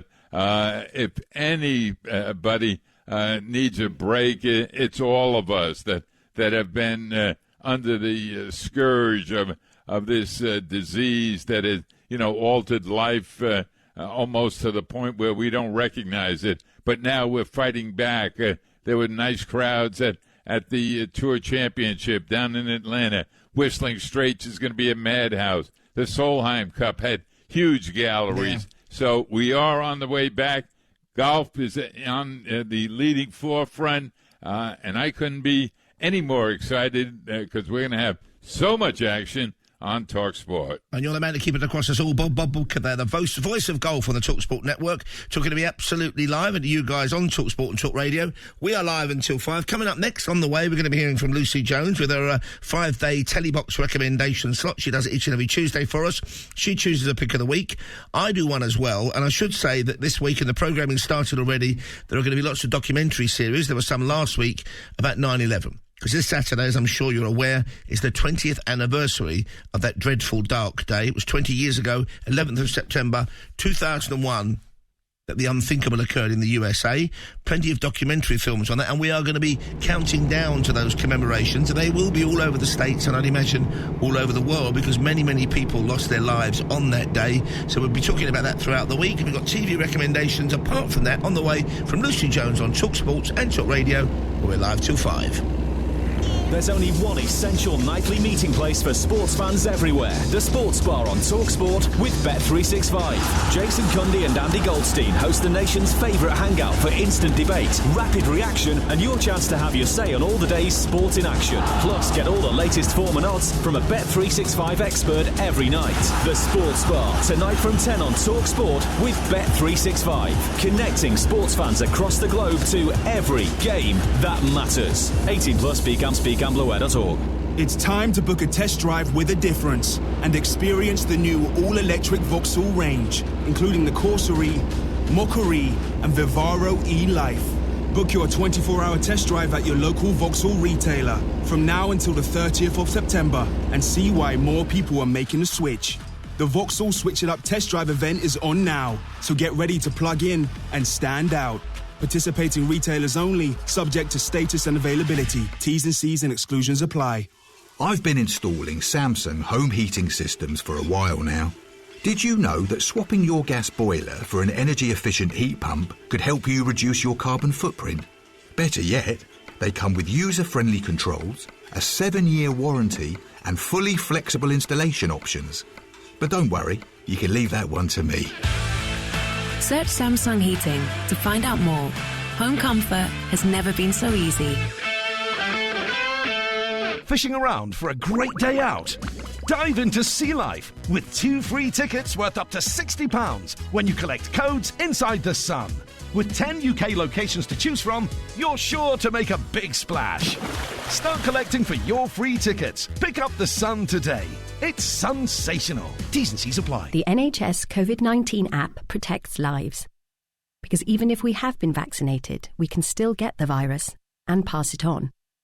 The app is the fastest way to know if you have been exposed to COVID-19. So you can take the steps you need to protect those you love. And thanks to the millions of us using the app, it prevents up to 2,000 new infections every day. So let your NHS COVID-19 app keep on protecting you, because it takes all of us to keep life moving. You miss your home life. Do you? Every day. Fast and Furious is back. Hell yeah! Critics agree. It's the most fun you'll have at home this year. We'll need cars. Fast cars. An absolute blast. I don't want to die! The ultimate summer blockbuster. Yes! 5 stars. That's what I'm talking about. Fast and Furious 9. Rent the home premiere on the Apple TV app now. When you're sorting your next van, you've got to get it spot on. That's why I go to Vans Direct. They source the perfect new van for you from the top manufacturers with the right payload, spec, and great finance options. Like this new Renault Traffic in stock now for £240 a month. Delivered fast for free. So now my building business has gone next level. My electricians is buzzing. And my pest control company is killing it. The right van. And the right deal. For everyone. Vans. Vans Direct, the home of new vans. See vansdirect.co.uk. Business users only. Free delivery mainland UK. 10,000 miles per annum. Initial rental 2160. Prices exclude VAT at 20%. Across the UK. Overnights with Paul Ross.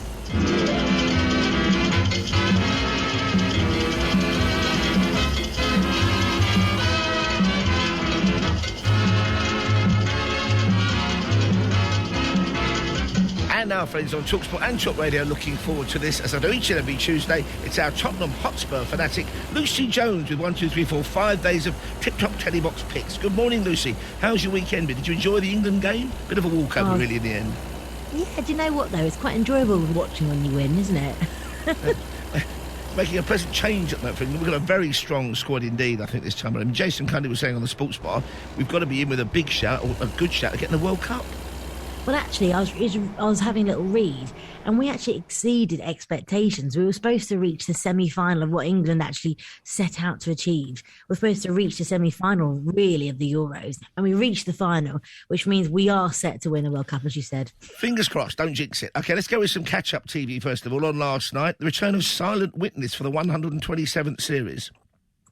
Yeah, it's crazy, this, isn't it? Emilia Fox is back. Brand new series, you say. So she's dealing with some memories that she's got now that she kind of gets reminded of. And, yeah, I mean, they do think of the ideas. I don't know how they do it, if I'm honest with you. I did enjoy the series of Emilia Fox doing this kind of silent witness in real life. Yes. If you have a chance, that's really good to catch up on that. But if you do like Silent Witness, yeah, start it again. In fact, we had a co-host on, the true crime expert, about that series, talking about that. So that was last night, BBC One on the iPlayer. Meanwhile, we've also got on Netflix, Countdown, Inspirational for Mission to Space, or Inspiration for, and this is about the SpaceX crew, isn't it, I think? Yeah, this looks amazing. So obviously 4 civilians, they've raised $200 million in a kind of fundraising drive for this. And they're sending them up into space, but they're just orbiting Earth. I don't think actually they're not getting onto the moon, are they, or anything? But yeah, it looks amazing, this. 4 normal people going up in the sky. In fact, I was talking to some friends tonight about whether the moon landing actually happened or not.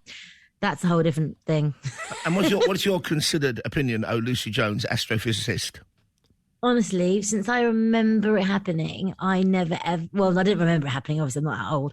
But since I know that it happened, I never thought it was real. No. Who would benefit, and it'd be exposed by now, would it, if we hadn't landed on the moon? Don't phone us about that, folks. We don't really care. I do want to talk there about your pick of the week. It's a catch-up pick of the week. I'd set the record for it last night. Fever Pitch, the rise of the Premier League on BBC Two, Lucy. This looks fantastic.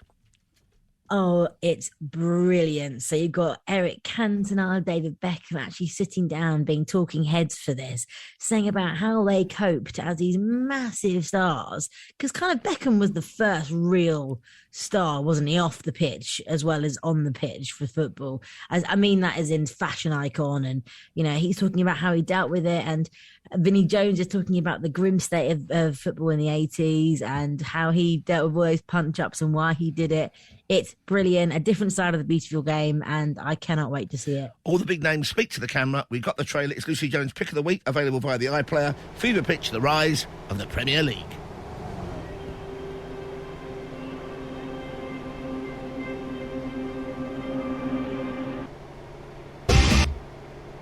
Понимаете, он ведь не...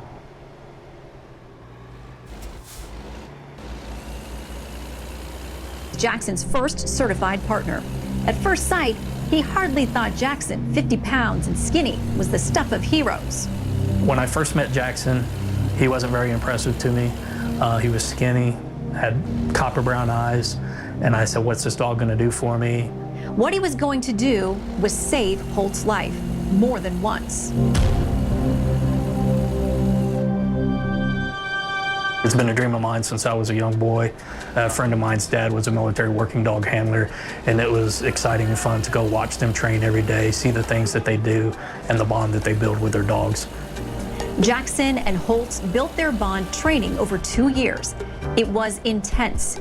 Every exercise underscoring the danger the two partners, man and dog, would face on the battlefield. If you did something wrong as an explosives dog handler, they advise you that you killed yourself and you killed your dog. They would have you pick your dog up, run out of the building yelling, "I killed myself, I killed my dog," to instill in your head that the mistakes that we make can cost us our lives or other people's lives. In 2006, they got their deployment orders to Iraq. When the deployment for Iraq came up, it was actually assigned to another airman that was at Andrews Air Force Base. At that time, that airman just had a baby and he didn't want to go, so I stepped up, volunteered that I would go on that mission for him.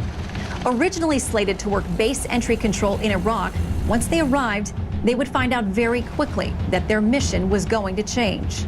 And 3 years into the war, the country was a very dangerous place for U.S. servicemen. We flew into Balad Air Base in Iraq. As soon as I landed, I was notified that the military working dog team that I was relieving had been involved and pinned down in a gunfight, and I was going to be sent on the quick reaction force to go retrieve that airman and his dog. And that was within 5 minutes of being in Iraq. We ended up within an hour, we were on our first Black Hawk ride, his first helicopter ride, flying over Iraq. Within a couple minutes, we were hearing tings. So I asked the maintenance guy what the tinging was, and he said we were taking incoming rounds, so to hold on. Then they started flying evasive maneuvers and firing from the aircraft, and that was my initial welcome to Iraq. Harvey and Jackson rescued the other working dog team and landed back on base without further incident. The very next day, their first official mission was supposed to be relatively simple too, but Iraq was full of nasty surprises.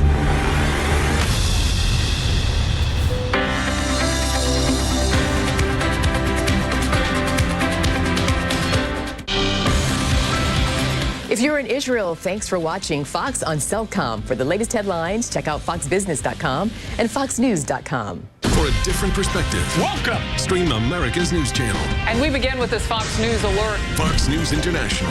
Download the app now. It's the place for breaking news. They are fighting for justice and political coverage with must-see voices. So much is at stake. From the people America trusts. And stay on top of the U.S. markets with Fox Business. Watch Fox News Live or get shows on demand. Download Fox News International from the Apple or Google Play stores. Also available on Amazon Fire. Welcome back to a special Labor Day edition of Tucker Carlson Tonight. COVID lockdowns began as a profound overreaction to the virus, and they've become, in the last year and a half, increasingly untenable, even absurd. In the state of Oregon, for example, you can't go outside without a mask, even if you're vaccinated. What's going on here?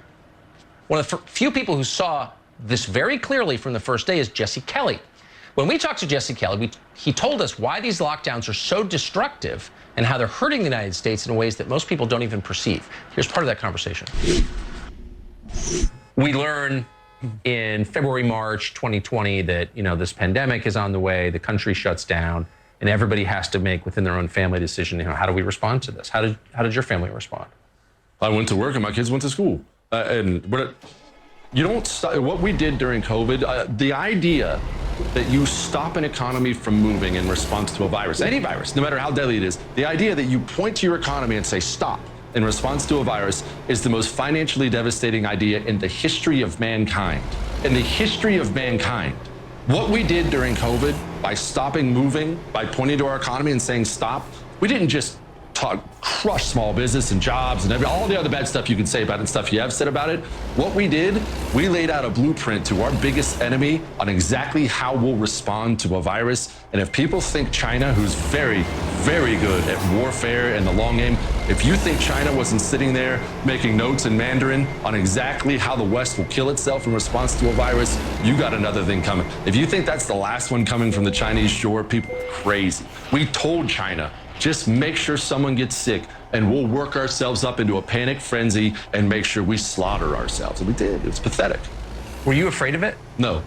But But that doesn't mean it's nothing. I'm not one of these people, COVID's an invented thing. I'm not saying that. It's a very real thing that obviously clearly affects people, especially older people, pre-existing Of course, no, but I'm just wondering about your personal view of it. I'm 39 years old. I don't have any fear of COVID. I don't have any fear of my kids getting COVID or my wife getting COVID. And I don't understand why this is so controversial. When you look at the people who have serious effects from COVID, I'm not in any danger. I'm not getting vaccinated for something that I'm in no danger for. My wife isn't. My kids dang sure aren't either. But this is the dumbest. I can't believe you never have to have this conversation with people. Why would I be afraid of it? Even if I got it. Okay, I'll go lay in bed and have a fever for a couple days and I'll get up and go right back to work.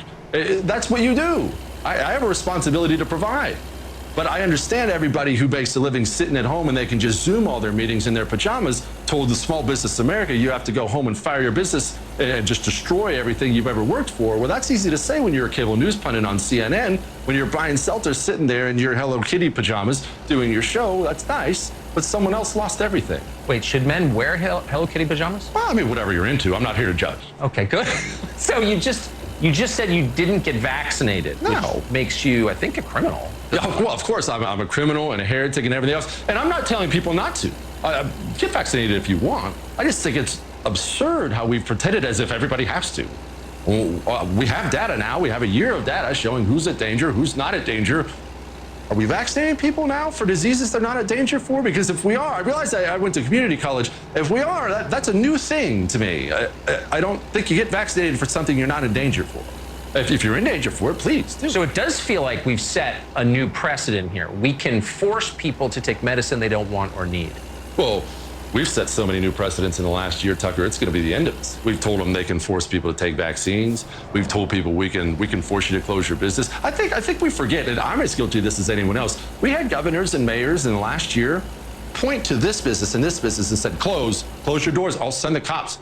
Close your doors. You can stay open. Amazon, you're fine. Close. It'd be better close. But I've had this business for 30 years. Sorry, you're out of business.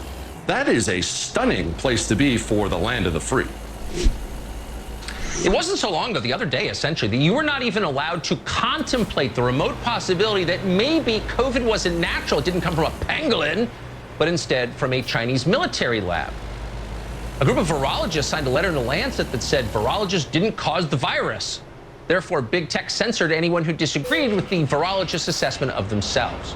One of the people they censored was a Dr. Halima Yang. She's a Chinese virologist who's been published in some of the world's leading medical journals. She was in China when SARS-CoV-2 emerged, and she told us in no uncertain terms, based on her firsthand experience, that this virus did not come from nature. It came from a Chinese military bioweapons lab. Big tech didn't want you to see it. Here's what she said. I want to be really clear about what you're saying. SARS happens years ago. The Chinese military decides this is an effective virus to turn into a bioweapon. They find SARS-CoV-2. They're doing research on it to make it a bioweapon. They test it in Wuhan. It gets out of control. They didn't expect that to happen. At that point, they realize, okay, it's out.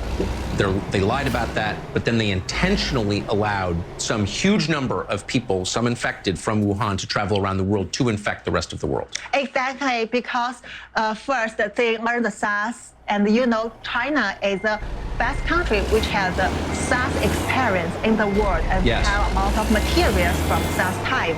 So like Batwoman, Zhengli Shi, and the other military scientists, they go to US or other countries, learn some advanced technology, and use it to the coronavirus modification for many years.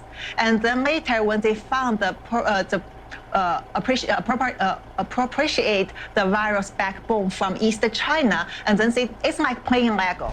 They make adds the functions. The functions are from different teams which have different expertise in making this gain of function things. So they add it to the virus, and finally the whole virus become the SARS-CoV-2, which carry different kind of gain of functions and target human. That's why later on you see there are a lot of unexplained symptoms happen in the population, and that's also why I insist that we should understand the real backbone from military, because back to that, you can start to study how many functions they added to SARS-CoV-2 and then solve it. So many questions. Let's just start with the virus itself. You heard eminent, very famous, highly respected American researchers and virologists say we've taken a look at this virus and there's no chance it could have been manufactured in a lab.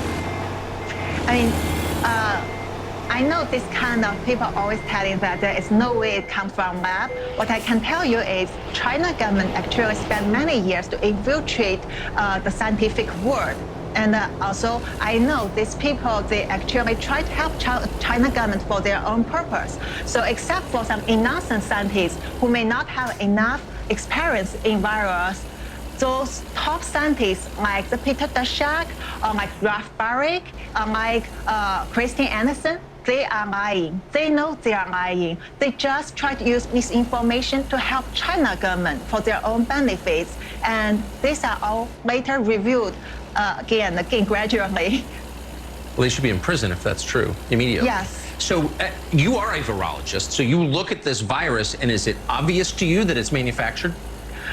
Yes, this is based on the real virus. Yes. And as I said, I did Lego things, and all the functions that I can examine and presented in my papers, my 3 reports, these functions all target human. Like one function is learned from SARS-1. It likes the human receptor ACE2 very much. So they purposely change the structure of that genome, that part of genome, make it like the hand can carry your receptor very well, and even much better than any other animals. So that's why you cannot find the nature intermediate host, because the other animals' receptor cannot bind it so well. The lockdown in China is totally different as happened in US. They just lock down you in your room and lock your room. And then you can be hungry, died at home, which happened in Wuhan at that time. People starved to death in their home. Yeah, you don't know whether he has COVID or not. But they weren't allowed to leave, so they just died of starvation. Yes, because government control it. That's why China claims that they can control COVID very well, and they use propaganda through TikTok, media, to show it to democratic country, even make Americans, some innocent people, thought China is great, we should learn from them. But trust me, none of you will really experience such terrible policy. If you've ever seen Mark Stein on our show, and if you've watched it before you have, you've probably thought to yourself, I bet that man sleeps well.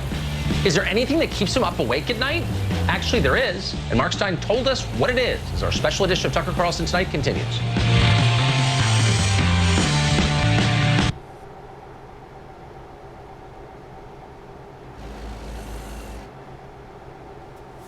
And a rock and roll tragedy ensued. Anyway, that was Buddy Holly's birthday, born on today's date in 1936. Born on today's date 11 years later in 1947. Happy birthday to Queen of Soul, Gloria Gaynor.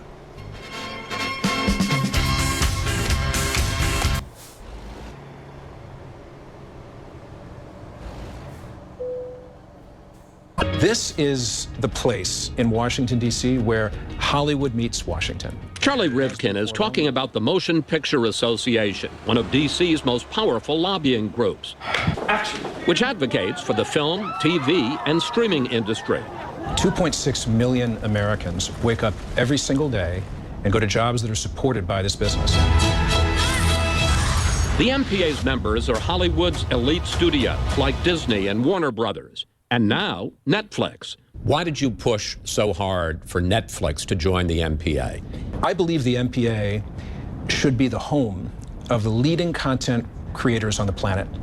And clearly Netflix is. Netflix?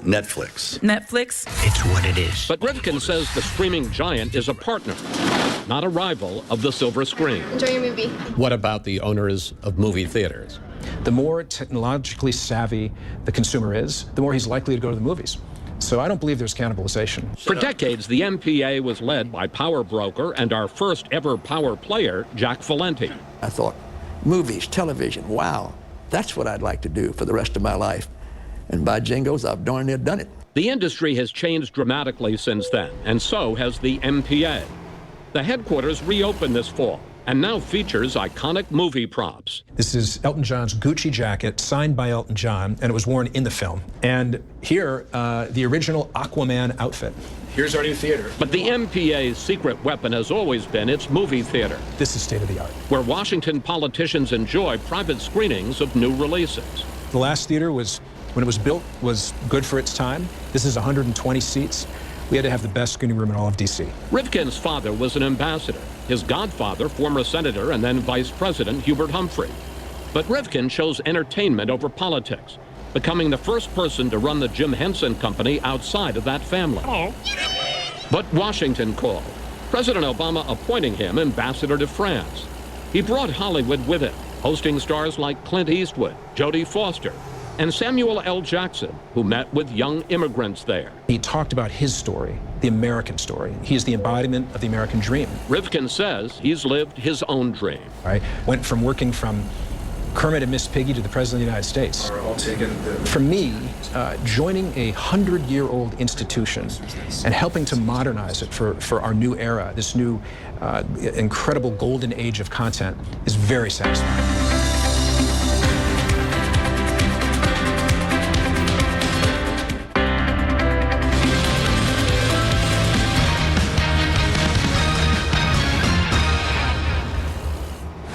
Carnival Cruise Lines announces its next round of startups for fall cruises and pierside testing for coronavirus. 6 of Carnival's cruise ships, including the Legend and Sensation, will be setting sail from November through January 2022. Ships will depart from Baltimore, Mobile, Alabama, Miami, New Orleans, Long Beach, California, and Tampa. Carnival also reminds passengers to bring proof of vaccinations and a negative COVID test at check-in. Some pre-cruise rapid testing sites will serve as backups for those booked guests. Good news for drivers. Prices at the pump should start leveling off soon. But if you're planning on hitting the road for Labor Day weekend, you may be paying about 3 to 5 cents more per gallon, according to AAA. That's compared to last week. Silver lining, though, after this upcoming weekend, the national average is expected to drop. And Apple's facing a day in court over possible privacy violations. A class action lawsuit claims that Apple violated the privacy of its users by listening in on conversations with its voice assistant, Siri. Plaintiffs say Siri repeatedly recorded conversations by being activated without the user's knowledge. Accusers say after listening in, they'd received targeted advertising for products and services ranging from shoes to restaurants. A district judge in California says Apple may have violated the Federal Wiretap Act and other state privacy laws. For more stories, log on to foxbusiness.com. In New York, I'm Chris Foster.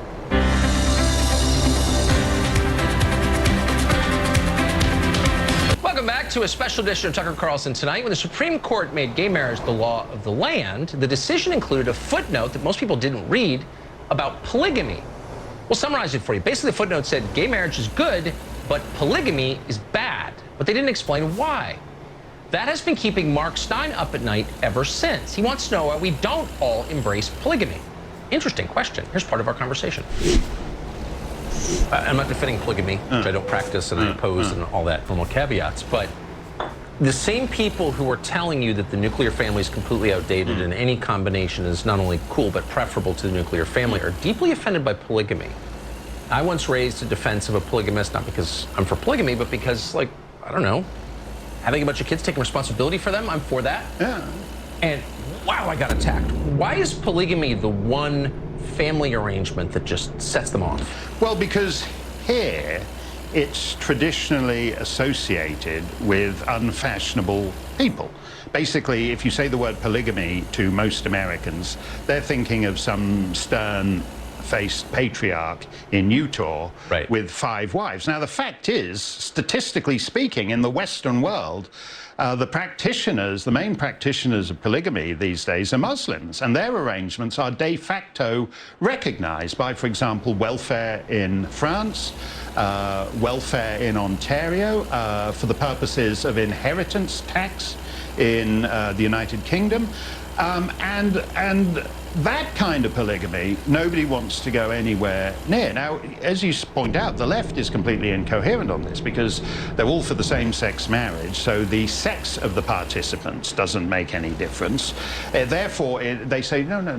It's like man taking a wife. That's not what it's about. It's about expressing your commitment and your love for each other. Well, if the sex of the participants doesn't make any difference, why should the number of the participants I have made this case, and they go crazy when you make the case. Yeah. But I don't really have any kind of vested interest in it either way. I think it's just interesting. I'm not in favor of polygamy, but if anything can be anything, which is where we are now, why is it that the polygamists are uniquely out of favor, and because they're associated with Utah and a particular kind of. I think that's right. Because I mean, my view is if a professional athlete can have 9 kids out of wedlock and brag about it, take responsibility for none of them. No. Here you have someone who's saying, no, these are my children. I'm their father. I'm married to their mothers. Right. Look, again, I'm not doing it. I'm not into it. But you're taking responsibility for the kids. Why shouldn't we applaud that? No, send them to jail. Well, that's basically what they say. Well, on the one hand, you have these like people who suddenly can become worldwide icons, and they've like knocked up a selection of baby mamas, and so there's all kinds of former girlfriends, partners, all these euphemisms. It's always a fiance. Yeah. When they die, it's always a fiance. Right, yeah. We're about to get married. Yeah. And they're all, but they are all basically euphemisms for a man who left huge amounts of human wreckage in his wake. Right. But as you say, some guy in Utah, he's taken care of all the children by all his wives. That guy is deserving of unique scorn. And it's just, the whole point about the leftist worldview is it doesn't have to cohere because they have the power calculation. That is it for us tonight on our Labor Day special. Man, there's a lot of good stuff on Fox Nation. We were just reminded of that. You can watch all these episodes of Tucker Carlson Today and many more right on foxnation.com. And, of course, we'll be back every weeknight, 8 p.m., the show that's the sworn enemy of lying, pomposity, smugness, and groupthink. Have the best night with the ones you love. We'll see you tomorrow. The very latest headlines, along with in-depth analysis and conversation, depend on Fox News Radio and FoxNewsPodcasts.com. Talks about the Taliban. I'm Rich Dennison, Fox News.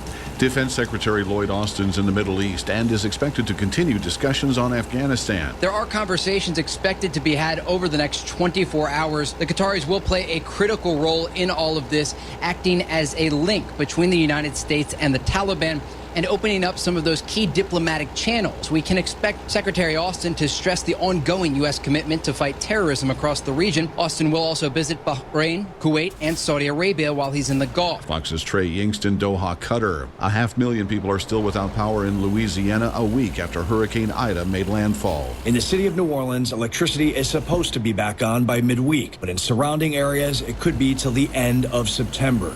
17 people have lost their lives in the southeast, 5 of them from a nursing home that was evacuated to a warehouse just before Hurricane Ida came in.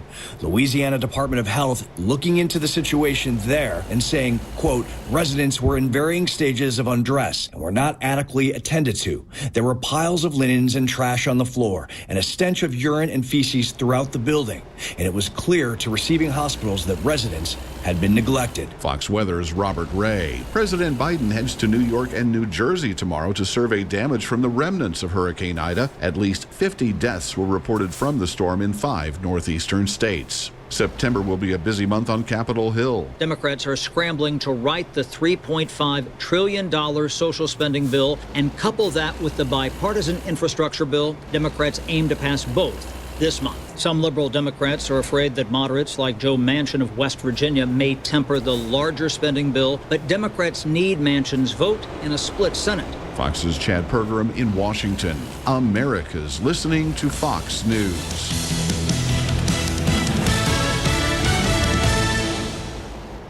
Hey, it's Brett Larson, inviting you to download and listen to the new daily Fox on Tech podcast. There's part of a colorful late 90s iMac on Mars. It's an idea that seems a lot like Kickstarter, called Build It. This isn't the first time we've heard about North Korea hackers trying to get a leg up on COVID-19, a range that was used for satellite TV service in the 70s. Get the latest trends in technology, cybersecurity alerts, and gadget news daily. Subscribe and listen now by going to foxnewspodcast.com or wherever you get your podcasts. Connect to Fox News Audio on the Fox News app. Listen to hear your favorite hosts like Brian Kilmeade, Jimmy Fallon, and Guy Benson standing up for what's right, live and via podcast. Just click listen, then swipe right and hear the latest news updates on your time. And scroll down to hear the latest podcasts from Fox News. And it's even easier to listen in the car with Apple CarPlay and Android Auto. Get programming alerts and notifications. Fox News Audio is on the Fox News app. The voices America trusts. Download it now.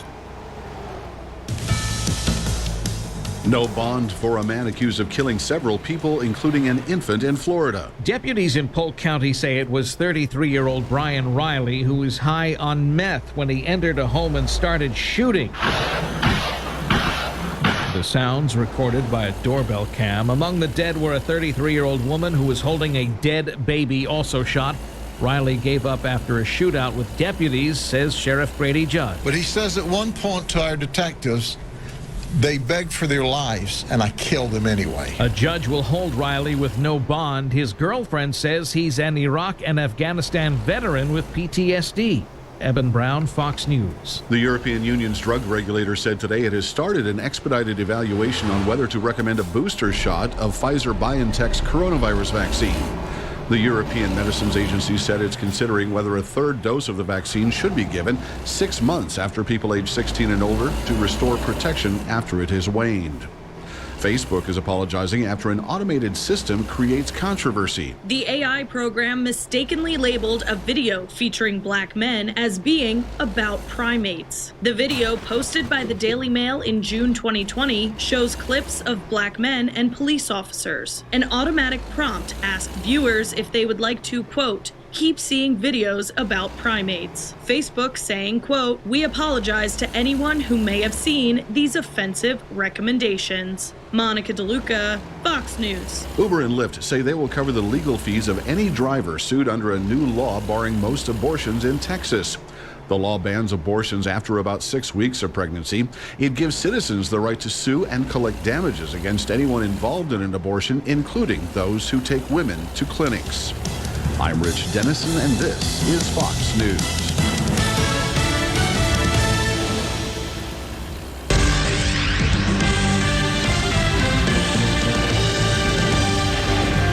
And welcome to the special edition of Hannity. Happy Labor Day. Tonight for the hour, we will highlight some of our town halls and exclusive interviews from the past summer. Now, we've all witnessed the disaster at the southern border due to the Biden administration's complete incompetence, failure to control the migrant surge. And here are some of the highlights from my town hall interview with President Trump and Texas Governor Greg Abbott from the U.S.-Mexico border. From day one, the day you and Melania Trump came down that escalator, you talked about securing our country's borders. You had to fight hard to get the money to build 500 miles of wall, the stay in Mexico policy. You built the wall. You ended catch and release. Now we see what's happening. Your reaction to all of it. Well, there has never been a better time 6 months ago, and there's never been a worse time. We had the tightest security. You could come into our country legally. But you know what else we were stopping? Massive amounts of drugs, human traffickers, bad people, criminals. They're emptying their jails into our country. You know, other countries are emptying their jails into our country. We never had it better, and now we've never had it worse. In the history of our country, I just saw, we're with the governor, the lieutenant governor, we're with Ken, we're with a whole group. I think the largest contingent of Congress people ever at the border, from what I understand. I think they're mostly here too, by the way. I see them, a lot of them right in front of me. But we had the largest.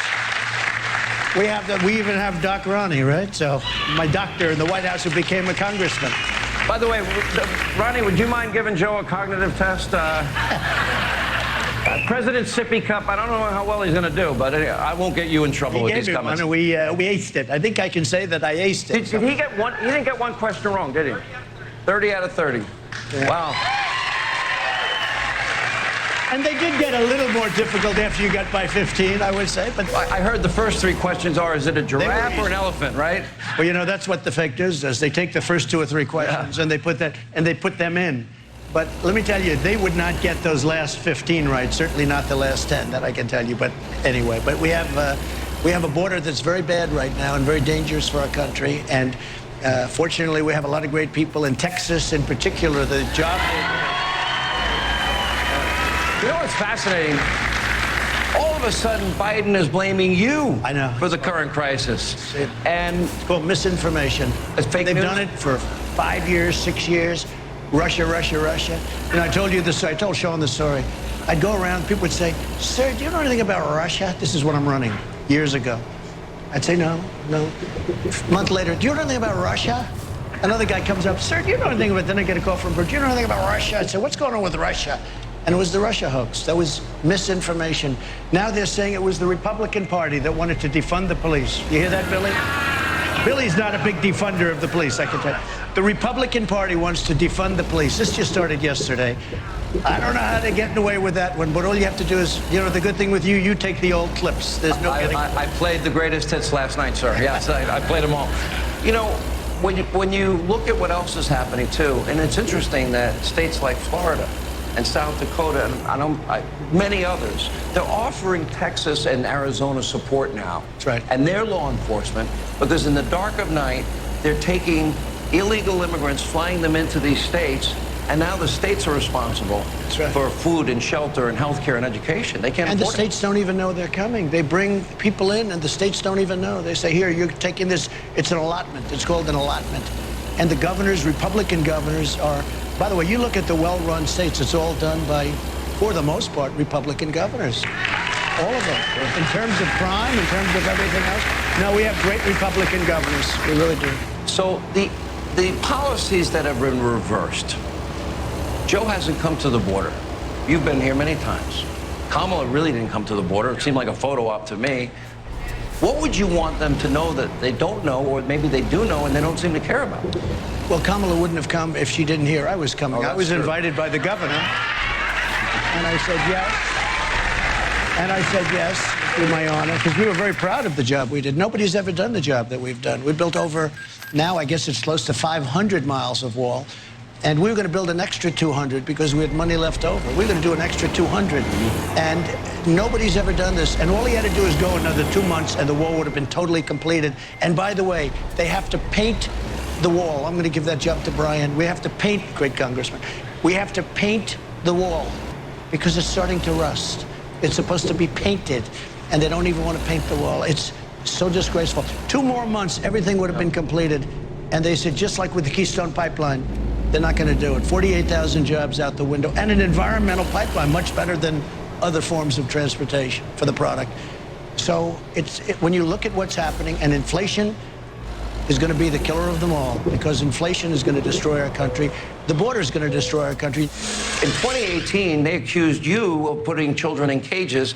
It turns out the video was from 2014. Right. You were not president. Now Joe Biden is building these cages in the middle of a pandemic, high rate of positive cases of COVID, kids living on top of each other. Imagine for a second, what would the press have been like and Democrats been saying if you had built these new cages, which they're building all over here? But I really had that because in 2018 and even after 2018, they came out with these horrible pictures. And somebody came up and said, well, it was the contractor. He said, but I built those cages in 2014 during Obama's administration. And it wasn't Trump, it was Obama that built those cages. Got a little bit lucky. And after we said that, all of a sudden the whole cage thing went away. But now they're building them again because there's so many kids coming in. And you know, many of the kids are on suicide watch, something we've never heard of. Think of that. It's so miserable, it's so hot, it's like hell. I mean, I just walked, I will say, although right now I think it was hotter in New York than it was in Texas. It was 101 degrees in New York. This was like, I got here, it was like cool.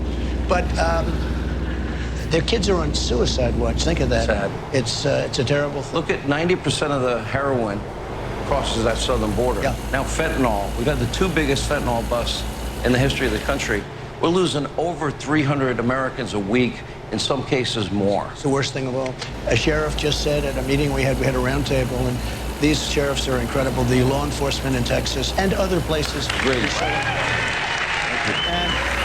he said, and I didn't even know that, he said, for the end of our administration, we had fentanyl virtually stopped. Now he said it's coming in at levels that we've never seen before. We had it stopped. It was very tough to get. It was nasty. Getting through our border, especially with almost the 500 miles of wall, it was nasty to get through. You've been very generous with your time coming on the show often, and you have pointed out that you couldn't even send in your child protective services to do their job and check on kids. You know about ranchers finding dead bodies on their ranches. We know about the perilous journey. But the government won't even allow you to enforce the laws that they refuse to enforce. Now you're left with what, building your own fence? Exactly. He's not president? We in Texas have been left to our own devices to fend for ourselves. It's like we're some outpost somewhere along some territory that the federal government doesn't care about anymore. It's not like it was with President Trump. He cared about Texas. He stepped up to Texas. He built the wall in Texas. What I'm having a hard time, and I'm sure everybody here is having a hard time with, we are supposed to be a nation of laws. If President Trump, if he jaywalked, they'd want to impeach him, right? Let's be honest. But here, Joe Biden and Kamala Harris are picking and choosing not to enforce the laws of the land. And you don't have the authority as a governor to enforce it for them. So now you're, what, now you'll do the next best thing? So the first error that the Biden administration is making is they have abandoned the rule of law. They are not enforcing the immigration laws that have been passed by Congress. And hence we have this complete open border policy. The states can make the same apprehensions that the Border Patrol can make, but we would just turn them over to the federal officials who believe in catch and release. So what Texas is doing, because I declared a disaster, the penalties have increased for anybody trespassing, anybody who vandalizes anything, and they're going to go to jail. We are working with sheriffs, many of these men and women in the White House behind me. I want to be very clear here. So, Sean, real quick. Yeah. So what I've been working for the last several weeks with these sheriffs on, we're going to start arresting people, putting people behind bars, putting them in jail, not giving them the red carpet treatment that the Biden administration has been giving them. They love the governor. He and I had a great relationship, along with a lot of other people in this room from Texas and from other states, in all fairness. But very special what Texas has been doing. And we had just, it was over. We stopped a lot of the drugs that were coming in, which is very tough to do. And they have some real criminals bringing this stuff in. They have the toughest people. These cartels, these are tough, smart people. They went to the Wharton School of Finance and graduated #1 in their class, but they never did that. But they would have graduated #1. They're very, very tough and smart. And what they've been doing with human trafficking and drugs and all of the other things is a disgrace. We had it largely stopped. And in 2 months, 3 months, they ended. Stay in Mexico was so great. Stay in Mexico. They couldn't stay in this country, and they ended it. You take a look at the governor saying catch and release. I ended that. That's where you catch a criminal and you release them in our country.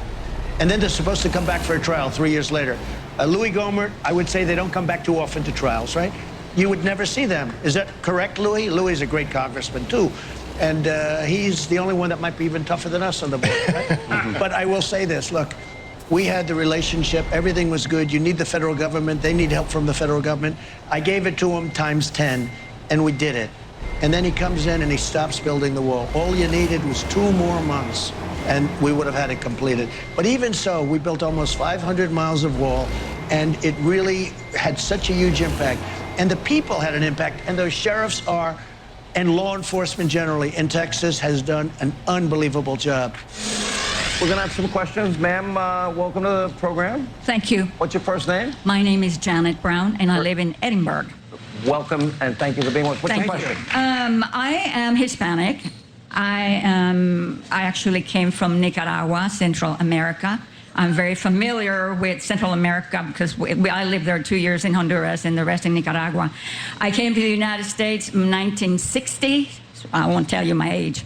But anyway, I came here legally, and it is really sad to see what's going on at our borders here. Question. My question is, President Trump, what long-term damage and destruction will Biden's open borders agenda do to the country, and what is it costing the law-abiding U.S. taxpayers? So it's a very fair question, and I know you know that answer probably as well as everybody in this room. It's incalculable how bad this is, where you have not hundreds of thousands, but millions of people storming into our country. Some of them, as we discussed, are from prisons, and they're bad, and they're murderers, and all of the things that I said before. There's no way to judge that kind of damage. And getting them out is an ordeal. And all sorts of things will happen. It's going to be very hard. But I will say this, it has to be stopped now. This can't go till 2022. They all say, oh, we're going to win Congress. This can't go. They have to do something immediately. People are storming up. You look at some of these caravans where they have 15 and 20 and 25,000 people, and you don't know who's in those caravans. And dotted in those caravans are some of the worst people on earth. So it's a tremendous cost, and it's also monetarily a tremendous cost. You're talking about trillions and trillions of dollars. Sean, can I add to it? Yeah. Janet, what's happening here is the erosion of the social fabric of the United States of America. The United States of America was built upon the rule of law, and what the Biden administration is doing is not enforcing the rule of law. The first thing that happens for all the people they're letting in, they know they're getting away with violating the rule of law that will erode the United States of America. It must be stopped. And coming up, highlights from our town hall from Little Havana in Miami, where thousands of Cubans rallied in support of protesters fighting for their freedom in Cuba. That's next.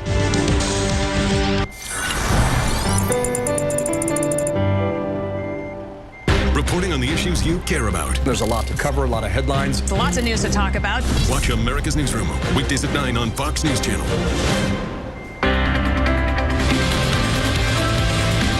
CVS is not just a place to pick up prescriptions and a pack of gum anymore.